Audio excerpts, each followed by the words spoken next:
Right. And then any other specific topics that we're going to talk about. Okay. So I guess if I'm trying to, you're ready to rock. I'm trying to figure out if I need to reach out to my team, if I have questions. And, What do you say to reach out to your team? well, because I don't know, like, you said the one-on-one, well, you said the one-on-one is for your top 20, so I didn't know until we reach that point, are we reaching out, are we using our team? You're still using it. Okay. So the how-to, so like how to do something, we're going to leverage the training that we have available. And then your small teams are going to help with that as well. I'm going to be more, instead of the how-to, I'm going to be the should I guy. So you're going to be like, I'm writing this contract, should I put this on here, should I do this, should I do that? I'm negotiating the deal, should I do this, should I do that? If it's more like how to write the contract, we're going to leverage the training that we have, and we're going to start creating our own training for PC. So cool, we're going to talk about working with buyers and sellers. Hold on, this mess. Who do we have on here? Oh, I'm trying to see who we have on here today. Oh, it's just me. Okay. Okay, of course, we have to do our TCPA compliance disclaimer, which means we're going to basically follow the law. We're not going to violate fair housing. We're not going to spam anybody. Let's get all that out. Okay. So now we're sort of on the tail end of the night. So we've talked about becoming a real estate expert. We've talked about the principles of lead generation. We talked about the importance of lead follow-up. And now we're going to talk about the actual transaction. So it looks like we had a class on winning the buyer. We've had a class on winning the seller. And now we're going to talk about working with buyers and sellers. So we're going to talk about having success with buyers. We're going to talk about working with other agents, your daily success systems, success with clients, success with sellers, and then we'll recap and go over our ahas. The MREA. Do you have a copy of the MREA? Virtually every top producing agent we have ever worked with has a deep and almost inherent sense of service. They have a servant's heart and place their buyers or sellers' real estate experience above all else. They are always thinking service. When you and I talk, and I talk about my philosophies of working with clients, that's exactly how I operate. It's relational, not transactional. We put our clients' needs and the experience that we're hoping that they get above anything else. So let's talk about success with clients.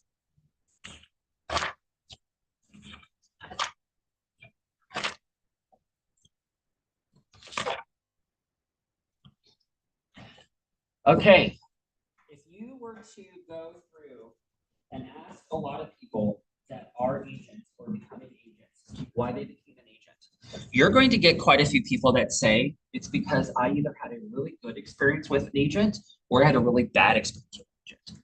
I have several people that just got licensed when I'm coaching with them, and I said, why? I asked them, I said, why did you become an agent? A large number said, well, I just had a really crappy realtor. And I know I could do better than that.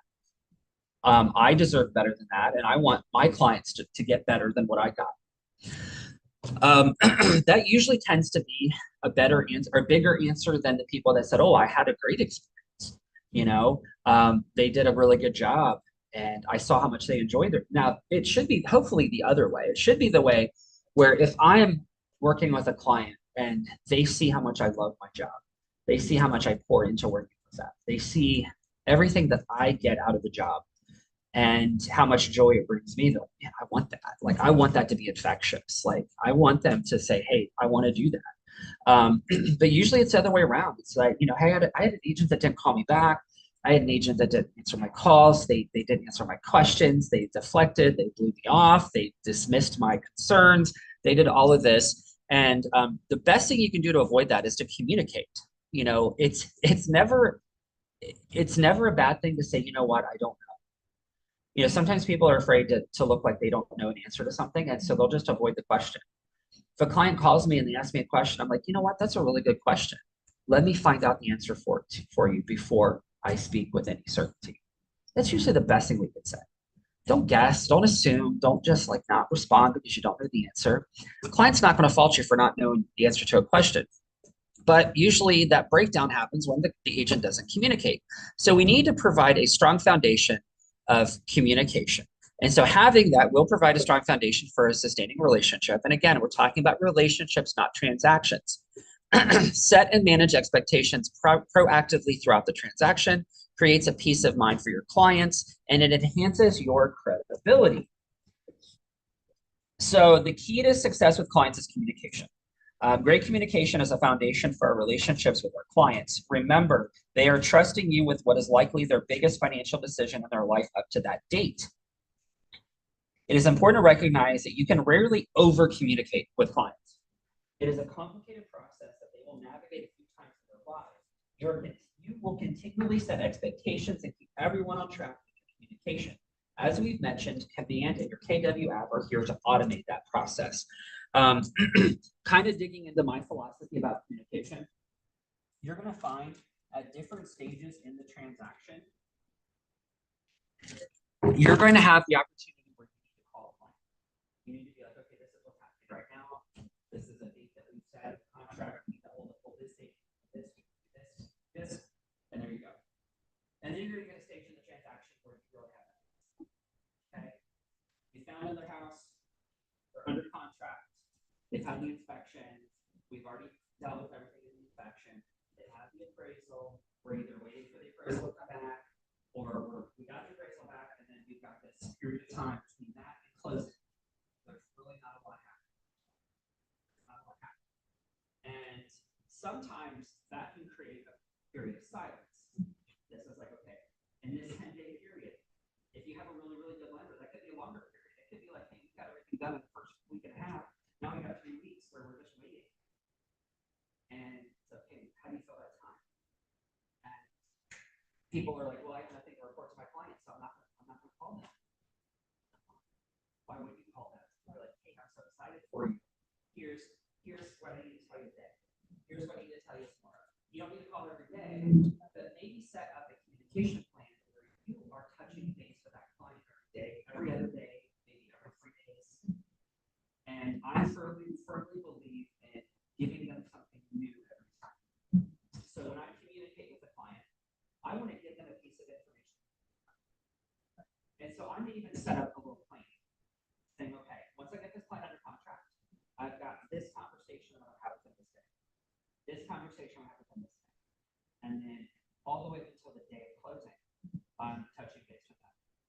Maybe to tell them about, hey, when you get the closing, don't forget to bring your ID with you. And if they're getting financing or something, hey, just get ready for me. Practice, exercise your wrist because you're going to be signing a lot. So be prepared for that. It's impossible to over-prepare someone for the process or over-communicate, especially if they're first-time home buyer because they're nervous. I'm dealing with it right now. I've got people who are supposed to close next Tuesday, and they're freaking out. They're like, man, there's just so much time. Anything can happen. They said, what happens if the house burns down? What happens if I lose my finance? What happens if the seller changes? And I'm like, I need to respond to that because that's what we see. They're freaking out. And so you need to communicate. It's so important to communicate. And there is no such thing as over communication. Okay, so there are 3 levels of service. We have a purpose-driven service, value proposition, or your fiduciary. Your fiduciary is your responsibility to the client. That is our legal responsibility to the client. So, in addition to the 4 underlying areas, you need all your communication with clients to convey. Let's remind ourselves of the 3 levels of service. These are from the MRBA, from the Millionaire Real Estate Agent. First, purpose. Masters of service have a clear understanding of why they should be hired, and they can articulate that at any time. Great service begins with a clear purpose for why someone should work. Then we have our value proposition.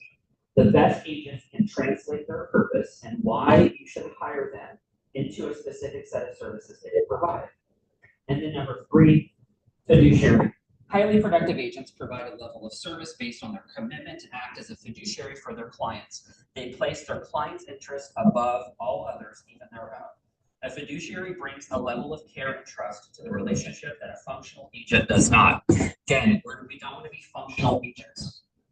We don't want to just be transactional. We don't want to just do the minimum of what we were hired to do and move on. We are creating relationships, and we must let our clients feel that way.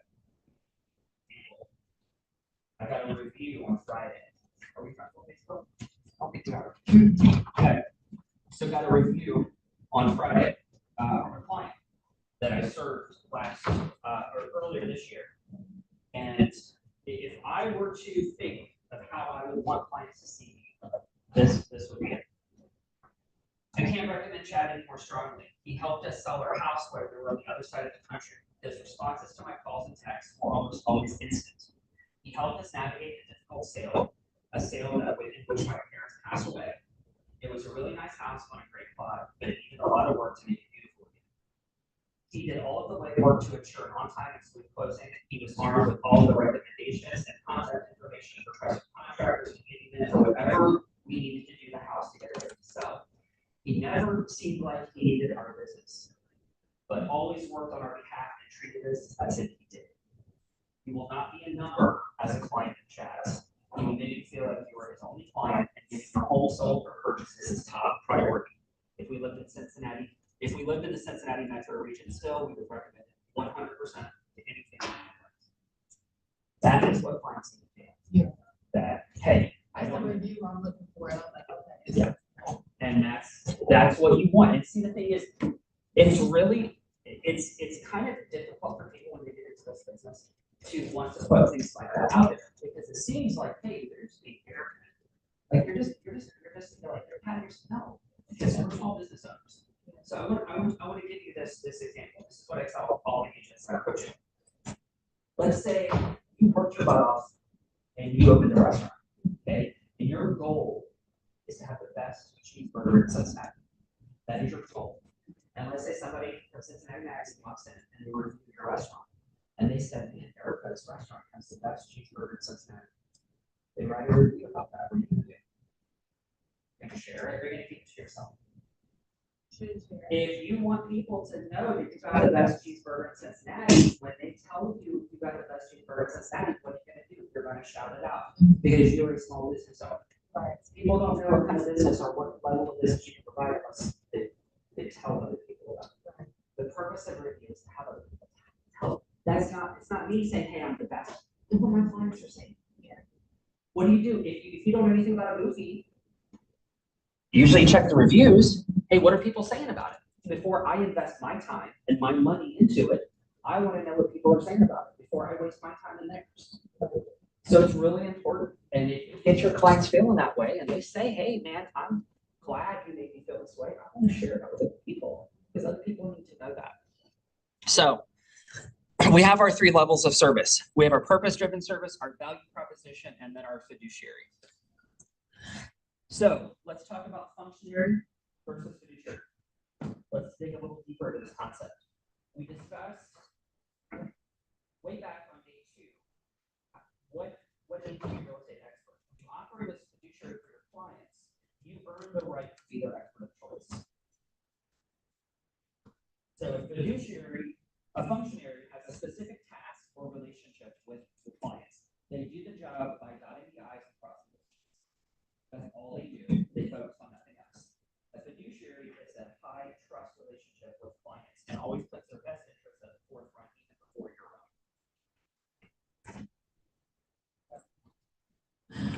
Okay. Let's talk about dual agency. Have you heard about dual agency yet? Okay. So what is dual agency? Agent represents the buyer and stuff with the same. I mean, almost that. So, dual agency is really interesting. There are some agents that won't do it. There are some states where it's illegal. You can't be a dual agent in Florida. There's a few other states that you can't be a dual agent. So, example, say you get a client that you've worked with for years, or could be a friend, and they're saying, hey, I want you to sell our house. And you have a predisposed loyalty to that person. You have a relationship with that person? Morning. Morning. Good, how are you? All right, this is new agent. Do what? Is this new agent orientation? No, I think, let me, give me 1 second. Got that. I'm Chad, by the way. Nice to meet you. Oh, that was right. Yeah. Yeah, I was actually. Last week. Right.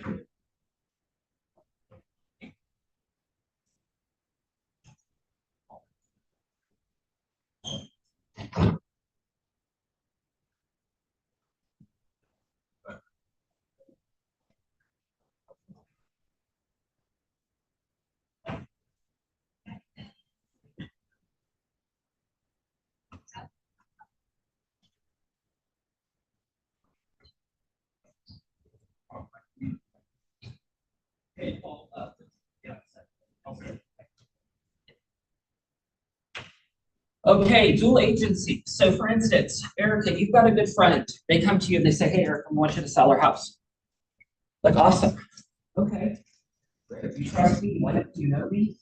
Go to sell your house. You go to sell a house. So you host an open house, or you get a call. Hey, Erica, my name's Chad.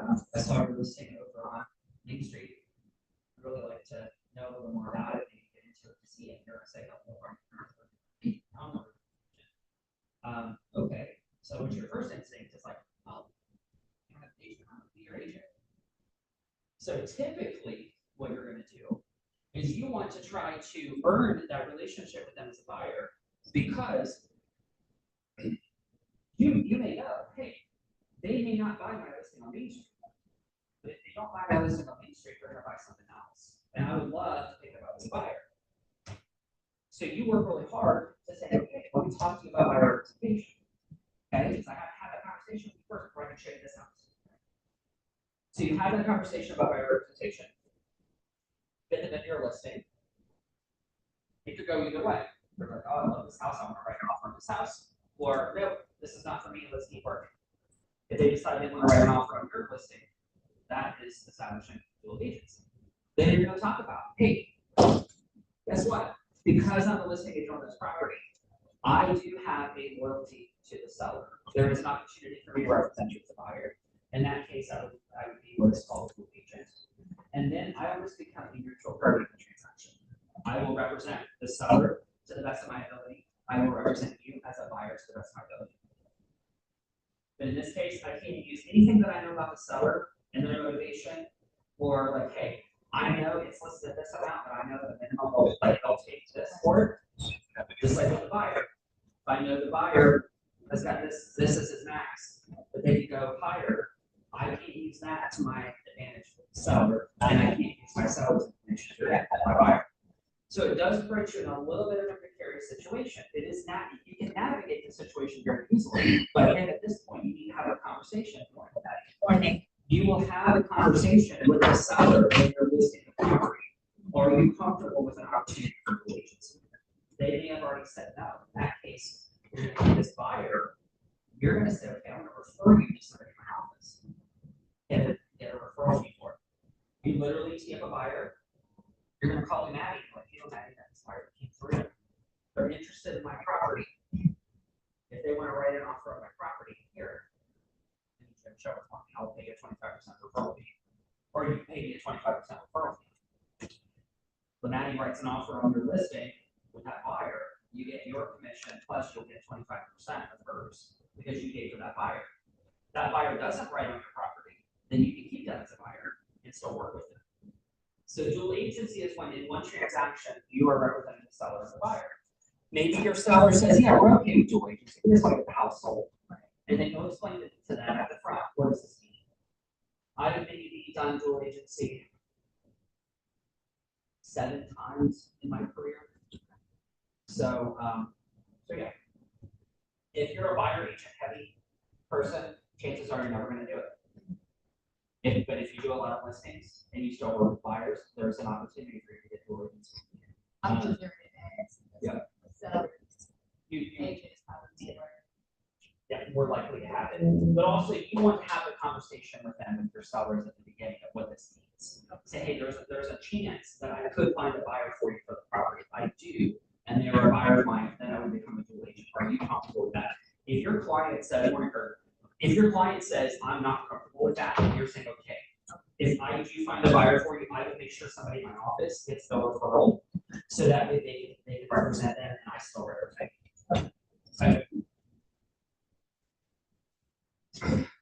If dual agency is illegal in your state, you can simply mention the concept, but it is legal. So this is a great place to bring up the concept of dual agency, working for both the seller and buyer in a transaction. Though this is legal in many areas, it is not advisable, especially as a new agent. Many infractions that endanger an agent's license stem from this practice. Being in a fiduciary relationship with your client means making all decisions based on their best interest alone. This is challenging when you are working for two parties with competing interests. Will your buyer expect your telling them everything about a house, even items that may not be required to be disclosed? Will your seller expect that the offer you are making on behalf of your buyers is the best offer, since you have knowledge of their preferable amount of the finances? So again, those are things to consider.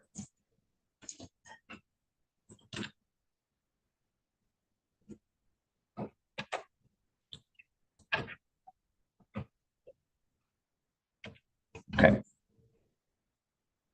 In addition, you owe confidentiality to both parties. How can you be sure that you're not giving away confidential information, even if it's accidentally? There's some things that can go wrong with dual agency. Here's some examples. Are you prepared to negotiate against yourself? When negotiating inspection items, how will you make the seller's case to the buyers that the HVAC system is working order and therefore should not be repaired, while telling the seller that the system is close to the end of its useful life and therefore should be replaced or covered by a seller paid warranty? Both are legitimate representations of the same issue. They just come from different perspectives. Would you ever go to court against someone who shared your return? Would you feel like you're getting the best representation possible while your lawyers spend half of their time working for the other side? If not, refusing to do dual agency may be the best course of action for you. Many agents will work both sides of the transaction. However, it's something to think about carefully, especially as a new agent. As a new agent, I would recommend staying away from dual agency. When Maddie's got a listing out in Columbus, if she gets a call tomorrow and says, "Hey, I don't have an agent. I want to go see the property," then Maddie's going to make the decision. Okay. Well, first of all, you know this person doesn't have an agent. The chances of them buying your property could be 50-50. But when Maddie can see an opportunity to pick that person up as a client, my recommendation would be get them as a buyer. Get another agent on a single case basis to show that property for her, negotiate a referral fee. If that person wants to see the property, then that other agent will write a contract outside the dual agency. But Maddie's still going to get a 25% referral fee plus her listing commission as a listing agent. If that person doesn't buy her listing, then she still has it secured as a buyer. And then she can work with that on the buyer side, another property, if she's choosing not to do dual agency. If she says, you know what, I feel that I can navigate it, and just ask yourself, am I ready for that? Dual agency can be very lucrative if you can navigate the waters. I would say as an agent, especially when you're working to build trust with your clients, you got a person to trust you with their listing. I would say, hey, let's don't jeopardize that. Let's do what is best for the client. Maybe the client's really motivated. They're like, I don't care, just sell the place, sell to whoever. Let's just do it. Then you're like, okay, here you go. Let's roll. So, okay, set expectations. Going to talk about setting expectations. So we talked about the 3 levels of service. We talked about purpose, we talked about fiduciary, and we talked about our value proposition. You can see that you can see those as the what it means to be a great agent. Now let's talk about the how to be a great agent. How to reach 3 levels of service for your clients is largely about communication and education. As a real estate agent, you are immersed in buying and selling houses every day. It is your job, and for a lot of us, it's our passion as well. For our clients, this is something that they've never done. Even if they are a repeat buyer or seller, they are unlikely to do this more than every 8 years or so, according to the National Association of Realtor Statistics. The stakes are huge. For most of us in the United States, our homes are our single biggest asset. Therefore, you're going to demonstrate your expertise by educating your client on the realities of the market, as well as their personal real estate process, and you're going to do it often. To do this, you first need to set expectations for the process and communication. So here's the transaction process. Okay? Process from A to Z. And I love the fact this is your buyer consultation. This is your partnering. When you sit down with the buyer, you get a buyer information agreement signed. This is them partnering with you. Okay? At this moment is when you need to set the expectations. At this moment is when you need to let them know the entire process. A good buyer consultation will tell you about the entire process. You are setting the expectations.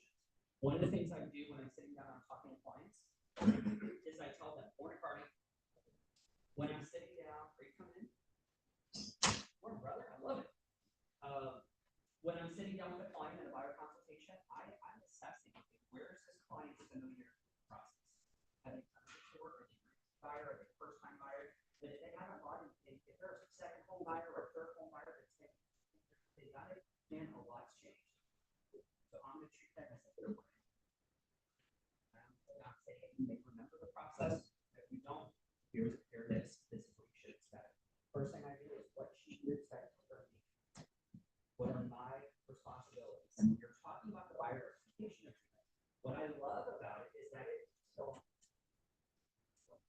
No, my kids were on my laptop and what they did, so I don't know. The buyer representation agreement, which I love. We didn't have to get these before, honestly. They're amazing because it's how I didn't remember the weekend. I know it's been a lot since my house. We never had a sign before. Here is why I have to sign. I explained the lawsuit. I explained the reality of the market and said, hey, if you have to get this sign for price, show the product. Technically, they can sign for it and send you a product. And here's what you should expect from me, and here is what I expect from you. It is one of your best tools as an agent. Because what you're doing is you're not just showing what the client should expect from you, but it pivots to the client. Here is what your responsibility is to me. It asks for loyalty. Never before have I had a client need to sign a document that gives pledges their loyalty. I love it. Because it's saying, if I do all of this, this is what I expect from you. And then it's clearly stating out there I'm doing my job. So if you come back and you get a client that's upset about your level of service, okay, well, here's what it says. My job. So wherever there's a disconnect in what they perceive to be your level of service and what you're actually getting, and I expected this from you in return. So we first go over the agreement with them, and then we talk about the transaction process. Now again, we're talking about the transaction, but the transaction doesn't end here. This right here is where the transaction ends and the relationship really begins. Your relationship is established here, but from here to here, it is a relationship / transaction. And here is where that relationship really comes out. Because after this is done and your closing check has been deposited into your account, your commissions in your account, you have every reason in their mind to drop it. Okay, client's thinking, okay. They're never here for you again. No, this is where the relationship starts. And you set that expectation from the very beginning. Hey, this is not a transaction to me. This is a relationship. I want to be the person that you recommend anytime somebody needs an agent. But before I earn the right to do that, I'm going to get you here. So before I earn the right to be the first name in your mouth when somebody says I need a realtor, I'm going to get you here. I'm going to find you the property you love for the least amount of money, least amount of worries. And once I've done that, then I've earned the right for this. And let them know this is going to be I want you to call me anytime you need something like that review that I read you. That's what I want every client to think. I need someone to do this. I'm going to call Chad. I need somebody for this. My first call should be Chad. Something breaks in my new house. I'm going to call Chad. And once you get past the transaction, you earn the right to have the relationship. So a key component to educating your clients is to review the entire process. You've likely already touched on it during your buyer listing consultation. However, this is a complicated emotional process that people don't remember everything the first time you tell them, especially when it isn't in proximity. This is true for everything in our lives. If I ask you what you're having for dinner a week from today, would you know? If you don't, are you worried that you don't have an answer? Of course not. That meal is not in your needs right now. Right now, you're much more interested in getting your next meal, picking up your dry cleaning, getting a present for your niece's birthday this weekend, or really other things, a million other things. It's the same with the buying and selling process.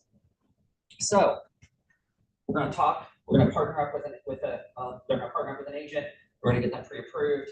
We're going to set a clear search criteria. Again, that's after we get the agreement signed. We find our home. We make an offer, negotiate terms. We're under contract, coordinate the inspections, and all of our vendors that may need to go in there. We negotiate those things that we found out in our inspections. They have the appraisal. We prepare to close. Again, this is that gap of time that I told you is usually filled with silence. Do not let that gap get filled with silence. There's still communication you have with your client. They don't want to feel like they're alone in any part of the process. I had a walkthrough yesterday. I'm closing that's happening tomorrow. We've been clear to close since the first week of February. Believe me, it's been really difficult for a month finding new things to say to this client every other day, but I've made sure I've done. Because the last thing I want to do is just be like, hey, I'm just checking in, I'm just checking in, I'm just checking in. Like, I am finding new value every single time I talk to this client. Something new. Believe me, it's hard to stretch out 15 different calls of like, oh, there's something new I can tell you. We're just waiting for closing. Today, my touch with him is going to be, hey, it's great seeing you at the walkthrough yesterday. Here's your utility information for your home. Make sure you call them tomorrow morning. So when you start planning conversations. So I usually plan my conversations based on when up until the point where the appraisal is in, there's always opportunities, there's always reasons for you to call a client. There's always contact points. Once the appraisal is done and we know everything is good with that, all repairs have been made and all this other stuff, that is when I sort of plan out. Okay, how much time do I have? I've got 10 days. Okay, my goal is to call them every 2 or 3 days. Here's 4 conversations I can have between now and closing. Space it out. And then so when I'm doing my follow-up every day, I have my lead follow-up, but I also have my follow-up of clients that I'm currently either under contract or I'm currently searching them. And those are the ones that I'm following up with every day or every other day. Clients that I'm actively searching with, they get touched every day. That's how it's bad. They get contacted every day. I'm not recommending touching your clients, but they get contacted every day. My clients that I'm actively searching with. Even if it's to say, hey, woke up this morning, didn't see anything new on there, then we're fine. Even just that.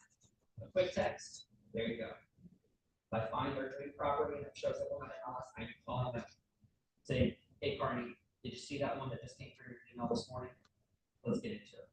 Oh, you can't get into it today? Great. I'm going to go over there. I can be there at 1 o'clock. I'm going to shoot some video for you. I'll send you some video, just be prepared. Be checking your phone a little after 1 o'clock. And let's be ready to get into that if it's what I think you're looking for. Because by this point, you know your client, you know what they want, you know what they like, you know what they need. You're getting in there before they have a chance to. It's probably never really go to studies like that. It's like, but then you might be worried about like missing out, losing the house. You're like, okay, I'm gonna get over there. It's happened before. Even if you're not telling the client, okay. One of the coolest things you can do is if you got a client that's kind of like sitting on the sidelines, like, man, I'm just ready to get this market, but I'm not ready yet. Like I want to buy, but I'm not ready yet. Maybe know a little bit of what they like. Get it with yourself. If you find a house, or I know they would love this house, but they're not following me along, they're not getting into it with me. You go over there, you shoot some video, you text it, be like, hey Carney, man, I know you said you wanted to wait a couple weeks to get into this market, and this market's really heating up. Look at this one just to the market today. Talk about how you want to play this. You want a kitchen, you want a gourmet kitchen, look at this kitchen. Usually it takes them to visually see something in order to be like, yeah, I want something. And then what you can do is you can call that agent, the listing agent, man, how many showings do you have set up for this? You just hit the market yesterday, I got 14 showings. Tell your client that, hey, houses like this are going quick. I want to get into it. Let's get you into this market. And you have different opportunities as well. If you have lenders you're close with, do a rate update. your workers. Reach out to Derek, say, hey, for credit, what's rates doing today? Well, right now, like Peter told us a couple weeks ago, they were lowest they've been in 13 months. Awesome. That's what I'm telling my clients. Right now, rates are lowest they've been in 13 months. So if you're working with a client that is debating whether or not they should sell right now, hey, there's low inventory right now. Buyers are hitting the market if the rates are the lowest they've been. We need to hit the market now. Got a buyer that rates are lowest that they've been. If you get buyer rate down to 5s right now. Yeah, inventory might be a little low, but maybe that's the best agent working for you to get you into it. I remember when I was working for my previous broker, man, one thing I prided myself on, I was the first agent in the door for several listings. 7 a.m. If I can get in there 7 a.m., I'm there 7 a.m. My clients never missed out on the property because they didn't get a chance to see it. Right. We may have missed in multiple offers, but it was never because they didn't get their foot in the door. And you get some now. You know, you get some that, hey, you can't get into it. 14 other people got it before you did. So many people have already seen it that they're shutting down all the shows. There's too many offers. They're looking at all the offers they got now, so not letting anybody else see it because they gotta catch their breath. That's how this market's getting right. Yes. So Alex needs to hire agents. That's working.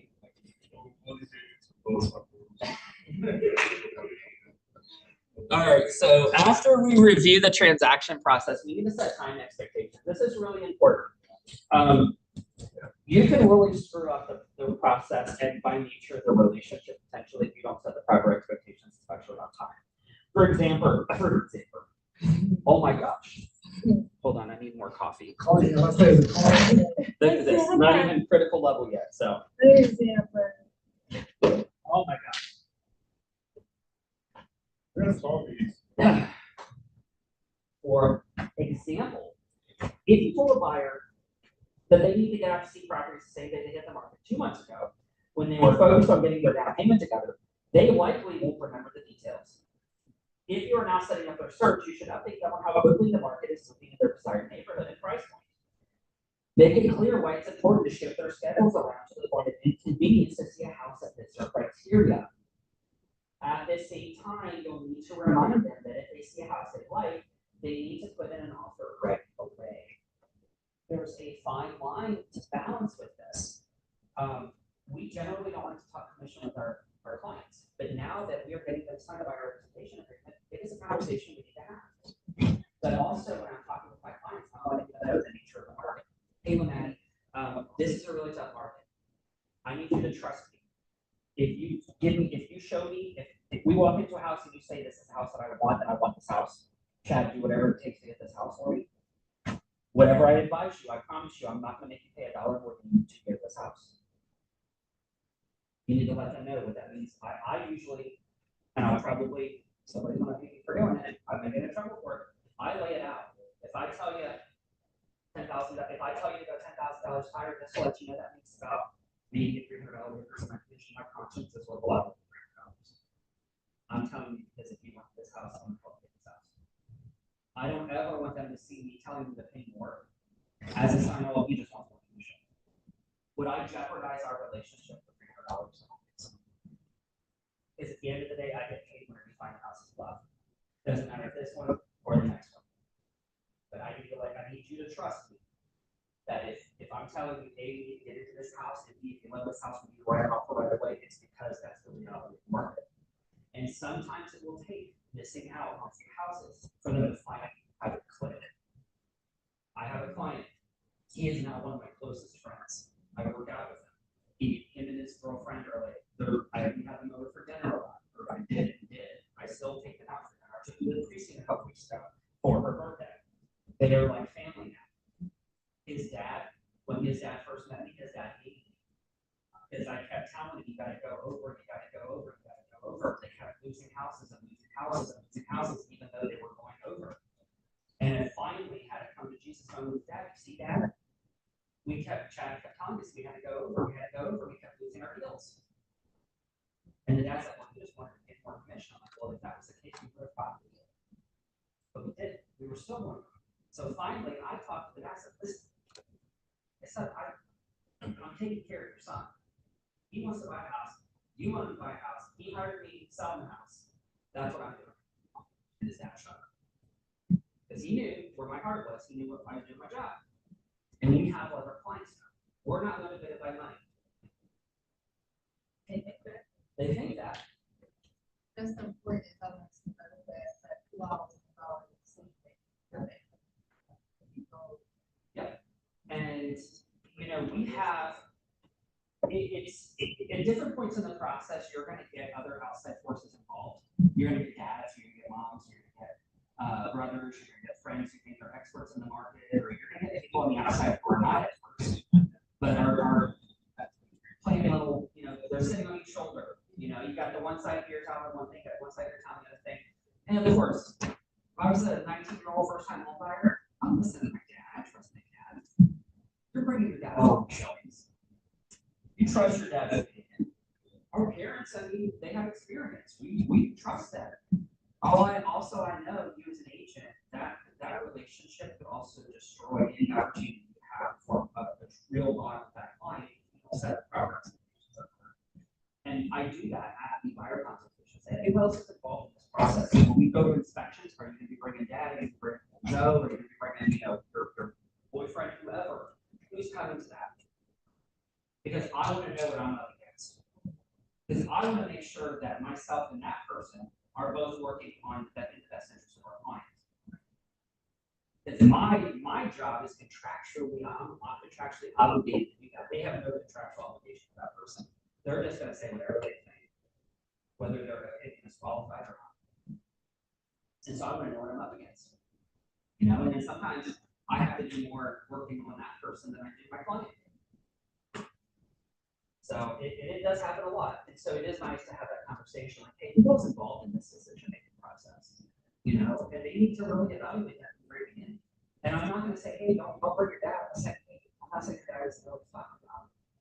But you know, if you're paying an expert to come to that property, let the expert do it.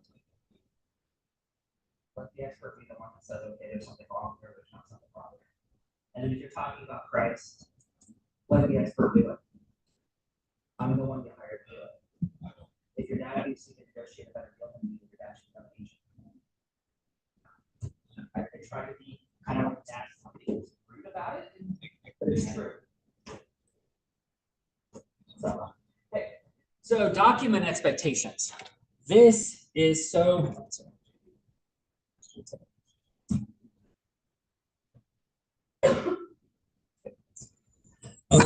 Set document expectations. This is why I just had a huddle this morning with my transaction coordinator and my admin. I hate documents. Hardy, do you love documents? Maddie, do you love documents? Do you love what? There is no, Alex, did you like working with documents? Did you like having to send crap all over the place? Or do you just want to be out in front of clients? Just want to see houses. I just want to sell houses. I just want to be in front of the client. I don't want to be messing with documents. But you know what? We have to set document expectations. Oh, there's nothing else there. Okay. Talk about this. You will need to likely go over contract before you ever see a house with your buyers and before showings begin with your sellers. By going over it now, when there is a time pressure, they will have familiarity with it before they need to rush to put in an offer, quickly decide to accept it. At each stage, you'll review with them where you are and where you are going.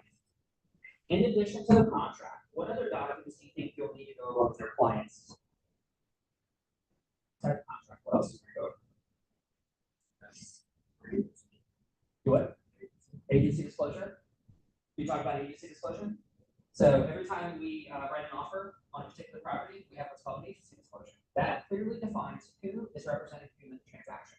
There's 3 sections to it. First section is saying, hey, this person is representing the buyer and they are with this agency. This person is representing the seller and they're with this agency. Okay, that is first section is when there's 2 separate agencies involved.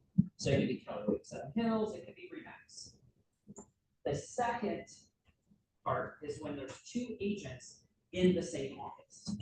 So it was me representing the buyer and Alex representing the seller. Since we're both in the same office, we would fill out section number 2. Yes, that's it. And you would say, this person or this company is representing, and then this agent is representing this person, this agent is representing this person. The third is when it's dual agency. Or there is one person being represented and one person not getting represented. Okay, because you literally put that there's only one agent in the transaction and they're representing either the buyer, the seller, or both. And that's when you disclosure. So that'd be agency disclosure. What would be another? If we're working with sellers, what's a document that we would want to provide to our seller that they would have to fill out? RPD, residential property disclosure. Anytime you sell a property in the state of Ohio, if you've lived in that property, you've done that property, you've got to sell it as property disclosure. It is everything you know to be true about that property based on condition, mechanics, age of things, all of that fun stuff. They have to fill that out, and we provide that to the buyer before a buyer either sees the property or writes an offer on the property. It is a document that is made public with the MLS that they can see. If you inherited the property, if it's in a trust, if you're executor of the state, if it's a property you never lived in, then you are exempt from providing disclosure. And then there would be an exemption for it's a disclosure form. If the property was built before 1978, what else would we provide? Lead-based paint. Okay, so those are some things. So we do need to set document expectations, and like this weekend when I signed a buyer, a relocation buyer that I've got, I did. I went through the buyer representation agreement with them. Really nice people, but she's an executive for a steel company. She's moving to West Virginia, but they're buying a house in Eastern Ohio. And you can tell she was very analytical. She's like, I've never seen this agreement before. Mary said, you've never seen this agreement before because we've never had to have it before. And this is what it's doing. She went over line by line. And then I said, I would like to send you a copy of the Ohio purchase agreement. That way you can be familiar with it before we start writing offers. So I shared a purchase agreement with her, so she's familiar with it. And I said, you'll see where I fill in the terms specific to that property, but here's the agreement in general terms, so that way you're familiar with it before we start writing offers. So it's really important to set expectations with documents. And then at that point, if you are using a transaction coordinator and we get under contract, you're going to say, hey, I've got Melissa Bates. She's my transaction coordinator. She handles all my transactional stuff. I'm still available to handle any calls or questions that you have. But when it comes to collecting documents or keeping us on our contractual deadlines with all of our documents, she is going to be handling that, and she'll be looping in with the client and the other agent in the transaction.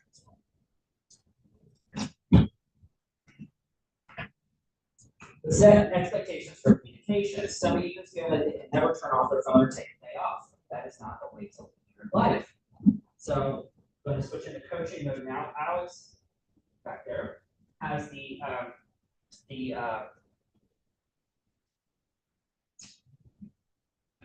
what am I trying to think? He has the honor of being the first PC agent to see the new coaching contract.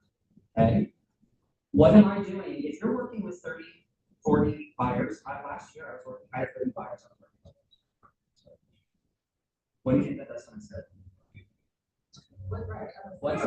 Well, we know what it did to my marriage. But what did it do to my schedule? Yes. And it didn't create it had kids that said I never see you. It had an ex-wife that says I never see you. The kids never see you. I felt like I'm not a priority. It had me question my sanity at some points. It's great when you're making money, but like I think you go out, I can enjoy it. I'm not enjoying it.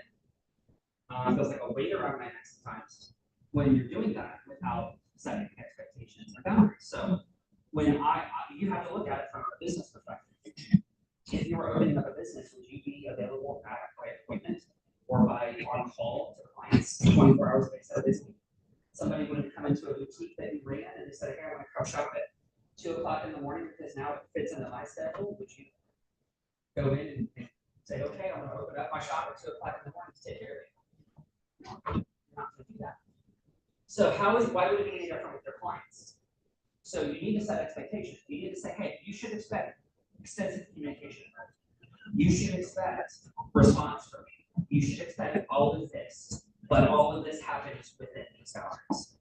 There's nothing wrong with it. So here's an example. This is something that I do with my buyers.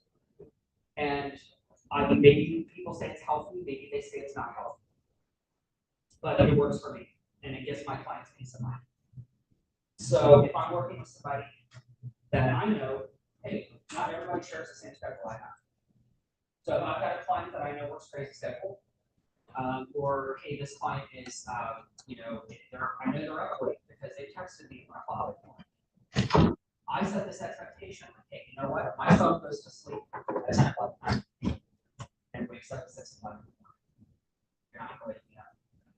So if you're browsing the MLS in your portal at 1 o'clock in the morning, or you have a question, or you have something, feel free to shoot and text me. When I wake up in the morning, when it's time for me to follow back up, I'll follow back up. I don't want them to feel like, hey, this is not like I can't play because, you know, they're like at 1 o'clock in the morning and they know they're gonna go to bed and not wake up until like, you know, 10, 11 o'clock the next morning. I got time I'm gonna be working that morning where I can get them in the property, or I could get working on it. I want them to feel like they still have access to me while still understanding that my boundaries are set. Okay, I go to sleep at 10, and I wake up at 6. My phone goes to sleep those times. So if you feel like you want to text me, you got something or you got a question that just popped in your head, I'd rather than ask it at 1 o'clock in the morning, so that way they don't forget to ask it. Or if it's something that they're concerned about, like, hey, you're just thinking about this, what do you think? Awesome. When I get it the next morning, I want to see it. It's not how waking up. Make sure you set your phone properly. But yeah, it's not how waking up. So that's a good way for me to establish boundaries while still saying, hey, I'm accessible. Just know the next morning I will be returning your message. That's why in my coaching contract now, Tara, the owner of the brokerage, making sure the first thing it says, coaching hours at these times. After hours, feel free to text if it's an emergency or email, it'll get back the next day. Because I look at it this way, I'm working with 30 agents. Those are my clients. I have a responsibility to them. Is it sustainable for me to work with 30 buyers or sellers at one time without setting boundaries? I got to set boundaries with my 30 clients as well. So it's really important to set that communication, but it doesn't mean you're not available. It just means, hey, this is the expectation. Because if you do set the expectation where they're going to be you're going to get back to call, and you've got 30 people that are working like that. 30 people they are just they get your time needed 24 hours a day, 7 days a week. What's that? So they're literally drain your battery. And instead of being able to serve all your clients well, your clients are going to get the best. They're going to get what's left over. And there's not going to be anything left. Right? And it ain't that he's not going to get the best. And that's the most important act. So, okay. Set contingencies. Okay. What will happen if a home comes on the market that is perfect for your buyers? The weekend your sister is getting married out of state. My sister's so probably wedding, but let's say you love your sister. Let's say you're Alex and you just have this really good, we love our family, blah, blah, blah. I do. I know you do too.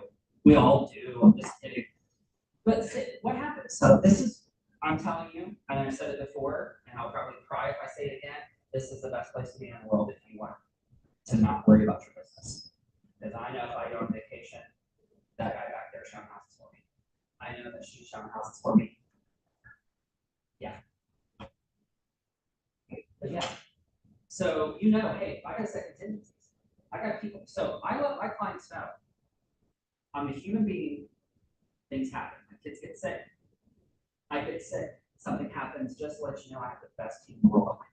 I have the best agents in the world that work in our office. So I know there's never going to be a world where you're not going to see a house that's not available. Because I will have an hour to make it happen for you. And you'll never not have somebody that's covering your business for you. So you can feel like, hey, I can go on vacation. He's got something going on and you want to get him, you want to be intentional with your time and just get to Wedex. You're going to vacate. That's why I got this thing going on. Can somebody help me? Got it. But you need to set that with your client. So, for example, if the wedding is on May 1st and you start working with these buyers on March 1st, you already know about the wedding. Communicate it when you meet after signing the agreement and are in clear intervals leading up to that date. When you go get hired for a new job, what's one of the first things they ask you? When vacations come up. They're not saying don't take vacations. They're like, hey, we just need a plan. We gotta make sure we're covered. So you're setting that expectation on the client. Can just let you know? I take 2 trips a year. I go on 2 cruises a year with my family. We do. We go then, we go then. Not to say I'm not going to get away for a weekend every now and then, but if I do, I will let you know. And your home search is not going to suffer. Your listing is not going to suffer. I have people that help cover my business when I'm gone because I help cover those when they're gone. We work together, so you're going to take care of it. Also, as a listing agent, perhaps your sellers will be out of town and unable to respond to offers on a particular weekend. Get that information well ahead of time and put it in the MLS so agents will know that they need to provide a long response time on offers during that weekend. Also, let your clients know that communication needs to change. For example, you will adhere to their 5 p.m. to 8 p.m. no calls rule unless necessary once they put their home on the market. When time is of the essence, we always act quickly. Make it clear to your clients that when that turnaround becomes a primary concern to the success of their purchase or sale, these details must be shared early in the relationship so everyone knows what to expect.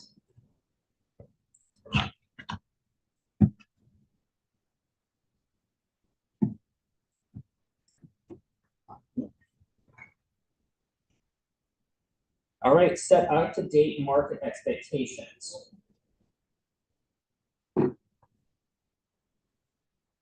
All right, we are experts in the market. They are hiring us for our expertise, not just how to write a contract, but also of the market.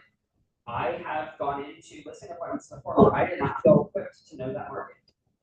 It's a neighborhood, it's an area I'm not really familiar with. I need to familiarize myself with it. If that person that is looking for somebody to sell their house, they need to know that this person is our neighborhood.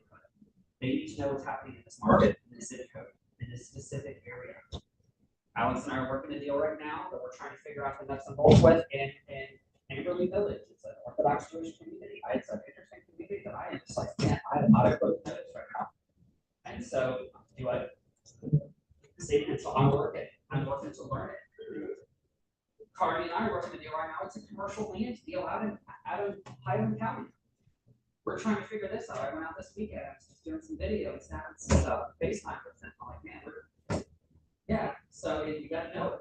You got to know what you're talking about. So we need to set the expectations at this market.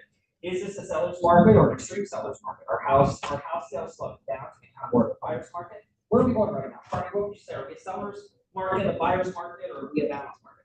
Still sellers, but it could be a little closer to that. Yep, there you go. That's exactly what I would have said.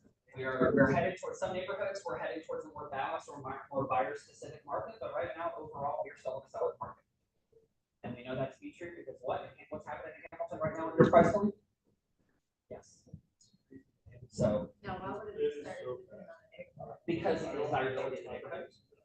It could either be the affordability of the neighborhood. It could be initiatives that are happening in the neighborhood that are attracting more people. It's kind of like if you put a house in Madeira or High Park, remotely at a certain price point where buyers are looking, then that's going to attract a lot of people. But if I put that same house in Price Hill at the same price point, it may not be as attractive. It's all about area, and usually it's location. We always know real estate's location, but it could be school district, it could be any number of things. It could be any development that's not going on there. Right now, Matavia is hot because there's a lot of development going on there. It could be tax initiatives that are happening. It could be like right now, I'm under contract for one over at Spring Road that has a tax abatement. I got my client into a $260,000, and you got under contract for $260,000. Brand new house, like literally brand new, just about last year. It's got a tax abatement on it, which basically means our property taxes are like $400 for another 9 years. So a buyer who is buying in a $260,000 price point with $400 in their taxes is now able to, their payment is a lot lower on that house than it would have been if they bought a $260,000 house someplace else. And the other thing about knowing these neighborhoods and being an expert in neighborhoods, if you find a tax abated neighborhood, then your buyer who is buying like $220,000 every place else can walk into a neighborhood that's got a tax abatement and buy a $260,000 house. Because now the purchasing power is increased. So if you find an opportunity in the neighborhood where the taxes are lower, the taxes are abated, then you say, hey, you know what, I can pitch this house and look how amazing you come out on top. But hey, you here to buy $220,000, you go one zip code over or one neighborhood over, and you're buying $260,000 in a great house. And you're working closely with our lender to look at those numbers and see what that looks like for them. Yeah. I've got a house right now that I've got listed in Northside. It's got a tax abatement on it. It's a $329,000 house. But somebody that's walking in that's buying $280,000 every place else can buy a $320,000 in Northside because of the fact that they can have more purchasing power. So know the expectations. Set clear intervals in which you will re-educate your clients on the current market. So one of your touch points with your buyers are like, hey, rates go do something. If there's a major announcement from the Fed, or if you've got, like I said, you've got a good relationship with a lender that you set yourself an appointment up every week to call that lender, say, hey, what are you seeing right now on rates? Get somebody that you trust. Craig Davis here in the office. Walk into his office every week and say, hey, what are rates doing right now? What are you seeing? Well, I'm seeing these other people are buying rates down into the fives. That's a great conversation for you to have with potential sellers. Party's got some potential listings coming in. That's a conversation I'm having right now. Hey, inventory is still low in this area. Rates are the lowest they've been in 13 months. Buyers are more pre-approvals are happening now than they were this time last month or this time last year. That means more buyers. That means still less inventory. So that means their listings are a lot more attractive. I got my one in Lockland, $15,000 over asking price. One day in the market. So, yeah. All right, so we're setting up-to-date market expectations. The next one is leverage your technology to set expectations with your KW Tech. So start with your Sphere. So this is something that I will say is a blind spot for me because I am still not completely familiar with KW Tech. But as usual, KW technology, you can leverage to help show your expertise clearly, consistently, and keep your clients up to date on where you are and where you're going in the process. Utilize custom checklists and smart plans and opportunities in command. Market updates can be a part of your custom checklist and smart plans. We will cover checklists more in our contracts to close session. Share your KW app and be sure your buyer and seller guides are up to date and in sync with current market conditions. For examples, in parts of the country where national disasters have made home insurance significantly more expensive in recent years, perhaps you move checking for insurance quotes up in your buyer's timeline for post inspections to during the inspection and due diligence period.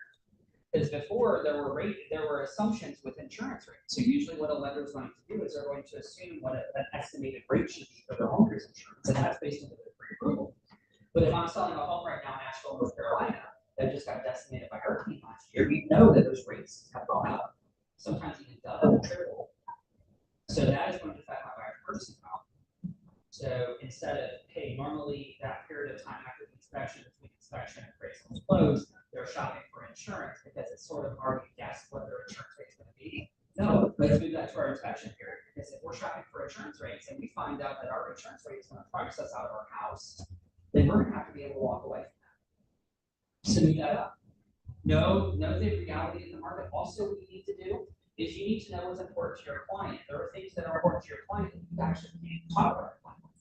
Okay? If I want to talk about how many sex offenders are in that neighborhood, I have to guide them to the proper resources. If I want to know what kind of violent crime is in that area, I can't talk about that. I base them the proper resource. And if they want a commentary on the school district, I can't talk about that. I can't talk about how my opinion on what the schools are doing or anything like that. I cannot give any of that information for fear of violation of their housing. But what I need to do is I need to set the expectation of the client. Like, hey, I need you to do that. Okay, we got to adapt. So if it's an opportunity to do it before you write the contract, then do it. But if we're under such pressure and we just got to get a contract in and then we need to find out what the violent crime rate statistics are in the neighborhood, and that's what important to you, we need to do that right after they have the contract because during that inspection period, we need to back out too. So the mega amount, That's if we know. okay. So that's if it's disclosed to you that there is. So if they want to know, like how close is the closest SO, then we're going to say, okay, well, here's a resource that you can find out. We don't speak to that. Okay. If we know something that is disclosed to us. See, there was a few things that were forced to disclose and a few things that were not. I'll give you an example. If I asked you if somebody had a diet property and you tell me, I don't have to disclose that, but because you told me I should. I showed a house in Bethel a couple of years ago, and it was the first time I'd ever seen it. It was it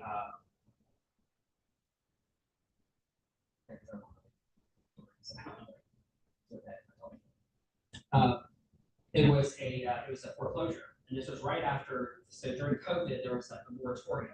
There was a pause on foreclosures on any government loans. This was a VA.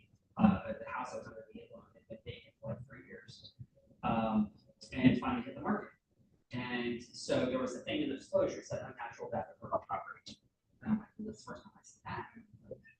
let's Unnatural. let's dig into that unnatural. Unnatural. Unnatural. Right. Unnatural. Yeah. So, okay, let's look at this. Go to the documents and there's a disclosure. So I click on the disclosure. It is literally like on a Word document. And it said unnatural death of property. Please see, and it clicked, it had a link. It's a YouTube link to see what it was. And you click on the YouTube link, and it was a link to one of those like investigation discovery shows, those cheesy reenactment shows, like Snapped and stuff like that. And it was an episode of this show called Snapped, which is about those five spouses. Oh yeah, that's when the women snap. Yeah, when the women snapped and they, and so yeah, And it was their case. and it was their Just case. happened by And it was about the property. It was about what happened. So And it was what happened on that property.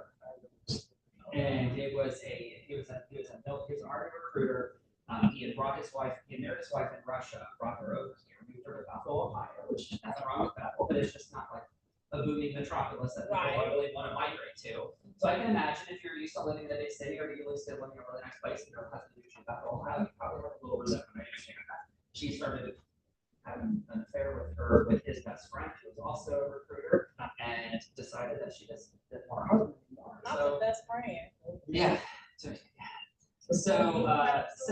it was interesting, but the thing is, they didn't have to disclose it. They did, and I think part of the reason they disclosed it is because it intrigued people, and I think it was morbid the amount of showings happened on that property. Because I know not everybody was serious fire on that property. They wanted to They see. just wanted to see. They wanted to Did see. it end up selling? Do you know? It ended up selling. We put it on, my clients put an offer on it, but it was, yeah. So the really creepy thing was we were touring, it was just, we were, and this was in the winter, so it was late, it was like dark early. And so it was like February. And we had, we went into the basement, and I guess at one point the basement had flooded.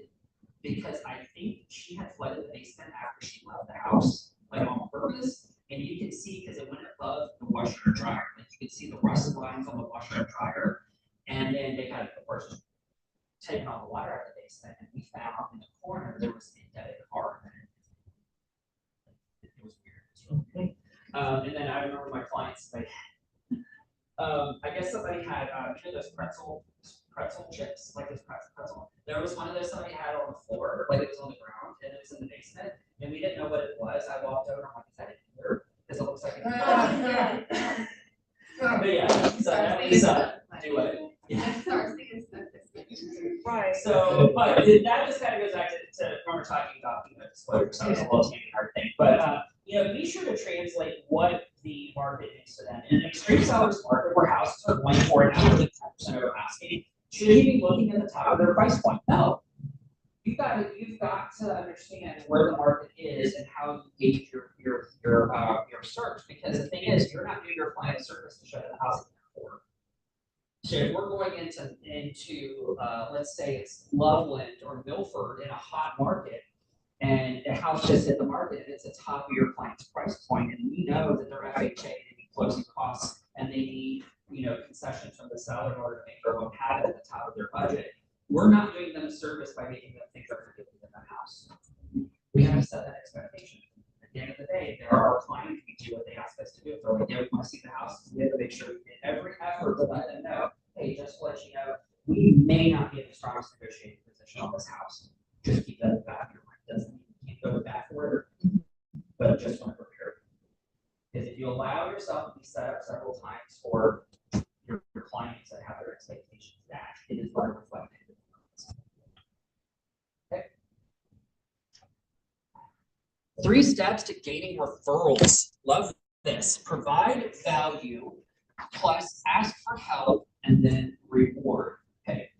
You might be thinking, we haven't even put in an offer on a house. Why am I asking for referrals? Because you are already providing value, which is the first step to gaining referrals and reviews. From the beginning, tell your client throughout the process, I'm going to give you amazing service and earn your trust, so that you'll want every member of your family to work with me.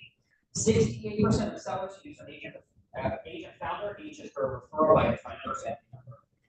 This is so important. I have my Laughlin listing right now.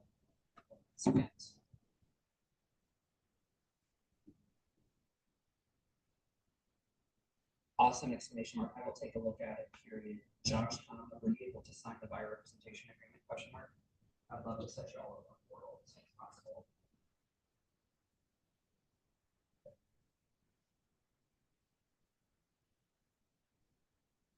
All right, sorry. 68% of sellers use an agent, found their agent through a referral, through a friend or family member. My listing in Lockwood right now, it is the son of a previous client. Through the course of the last year and a half, I've had 8 referrals just from those families. I sold the parents a house. The parents sent their son to me, one son to me. I sold his house. They sent another son to me. I'm selling his house now. They sent a friend to me. I sold their house. They sent another friend to me. I helped them buy a house, and then that friend referred somebody else to me, and I sold their mom's house. But all from that one client that you served. That's how the power of referrals, asking for people. Right now, it doesn't matter if you sold one house or a million houses. You need to go back to every single client you served. Outside of closing in December, that client should have received a follow-up from him. Any card, some sort of post-closing follow-up, or keep earning the right to ask for a referral. My second year in the business, when I started to really realize, okay, this is something I want to make it go full time. I messed up. Year 2, year 3, those clients, I never followed up with them. It wasn't until year 5 when I started getting serious about my business and realizing the power of follow-up and the power of referrals. Where I'm going back, I'm like, okay, I gotta go back and some past clients for some referrals. But year 2 and 3, that becomes 2 years past the last client that I served. Have I earned the right to go back and talk to them? I haven't earned the right to ask for business from somebody I haven't talked to in over 2 years. Because then they're going back to the transaction. I treated them like a transaction. I did not treat them like a relationship. And I guarantee you, if I go back and look at those houses that I sold in year 2, year 3, every single one of them, probably already used another agent, or referred another agent, or bought another home from somebody else. And I didn't earn that right. Tanner didn't earn that right. But what we have to do is we have to ask again. I talked about the review that I got over the weekend. This is not a braggy thing. This is just saying, hey, I served. Please do me a favor. Please leave me a review. I don't have a Google business page. I need to get one. I know Alex, you have a Google business page. I need to have one. I need to leave you a review. But Maddie, do you have one? I do. I need to leave you a review.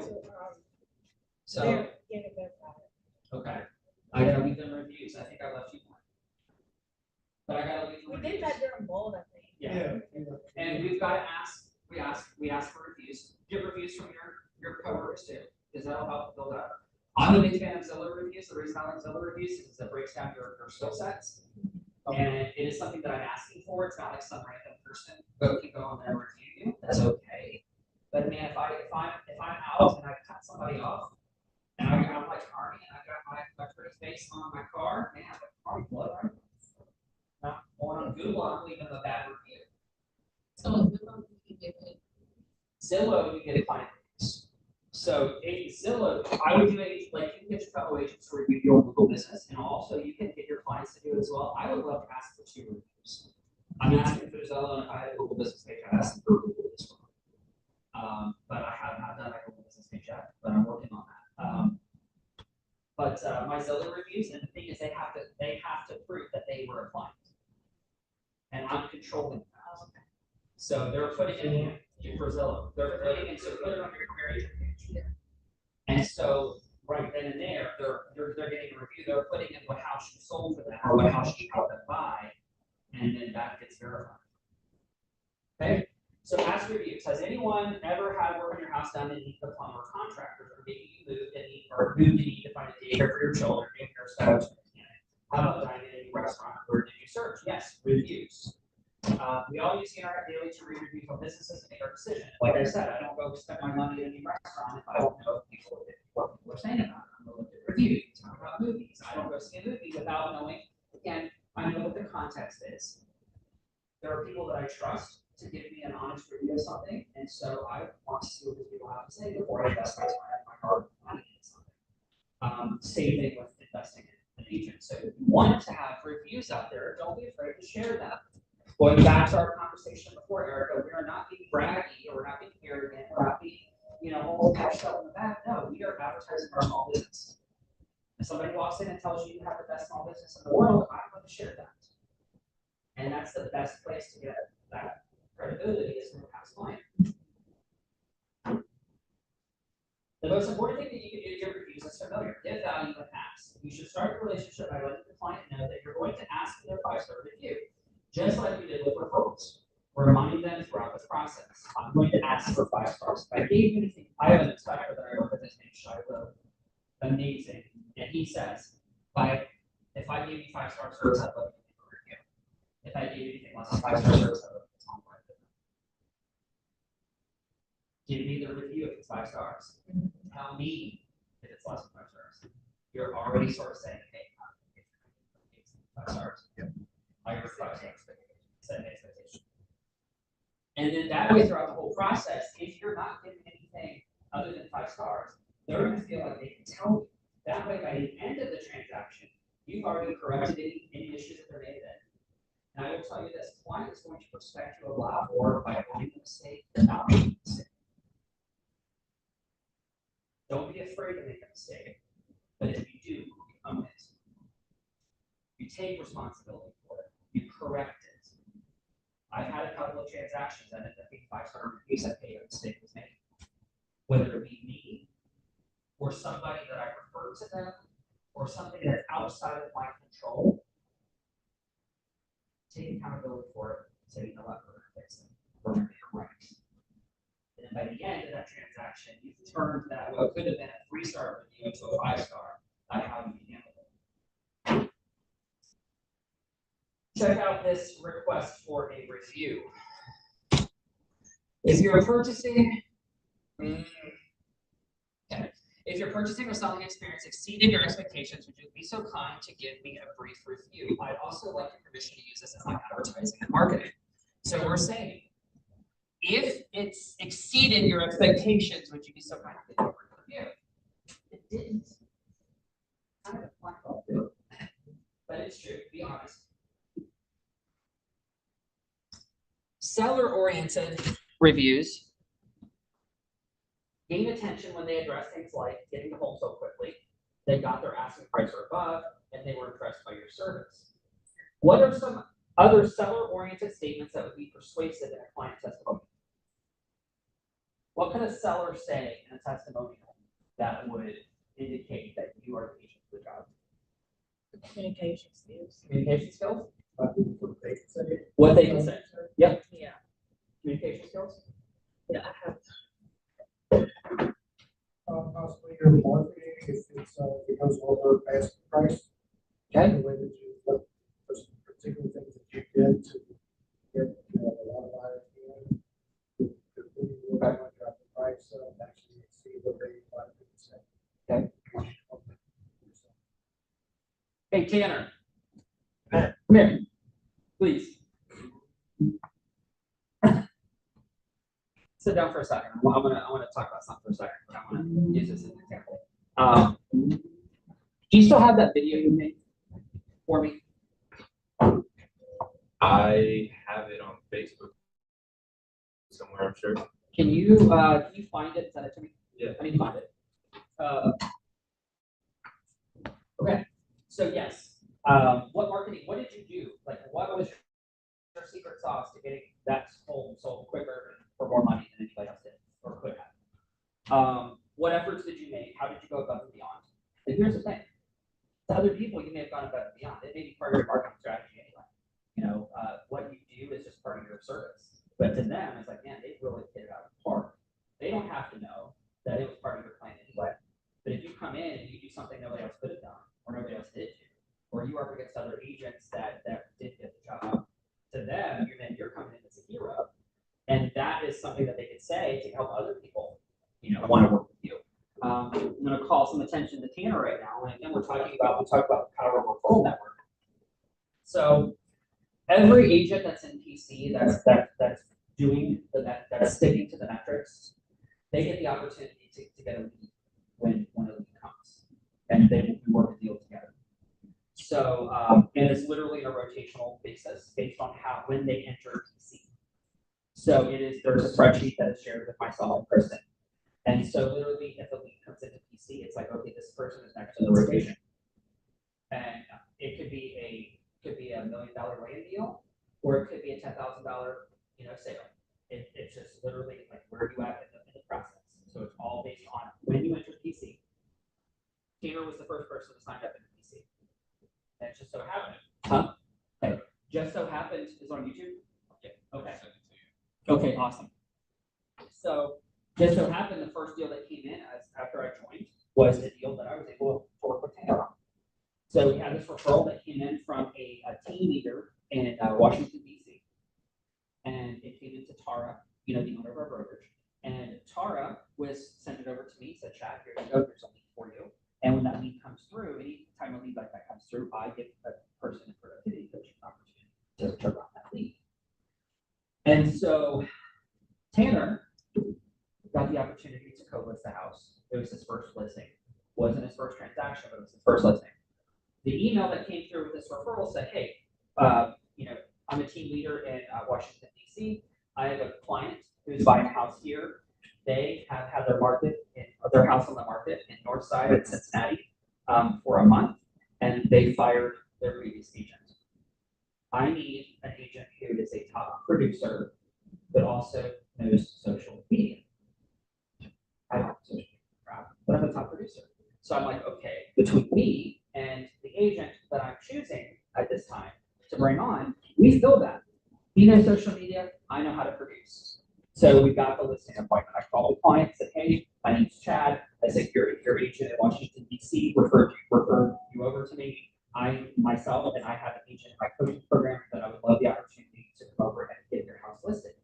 They were mad at their previous agent. Their previous agent priced their home competitively, did market it, did 2 open houses. The people have cameras. The agent lied about how many people came to the open house. And also, the people that did come to the open house, they heard them on camera saying that they basically asked those people to come. So it looks like there were people that came. Okay? It's on your YouTube channel.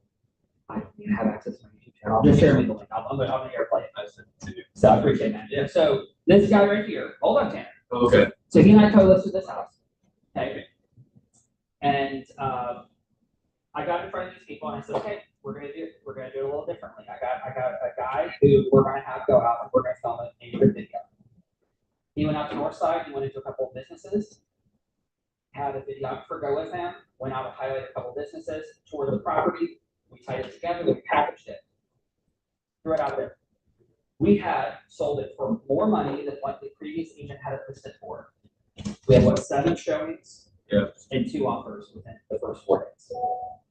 So to those clients, we came in and we knocked it out of the park. But what we did for them is no different than we would have for the other clients. So I'm video. It's a great opportunity. It's a kind of a cool community there. Yeah. Oh yeah. The Northside is very eclectic. There's some bars, there's some restaurants, there's a record store. We did all this cool video.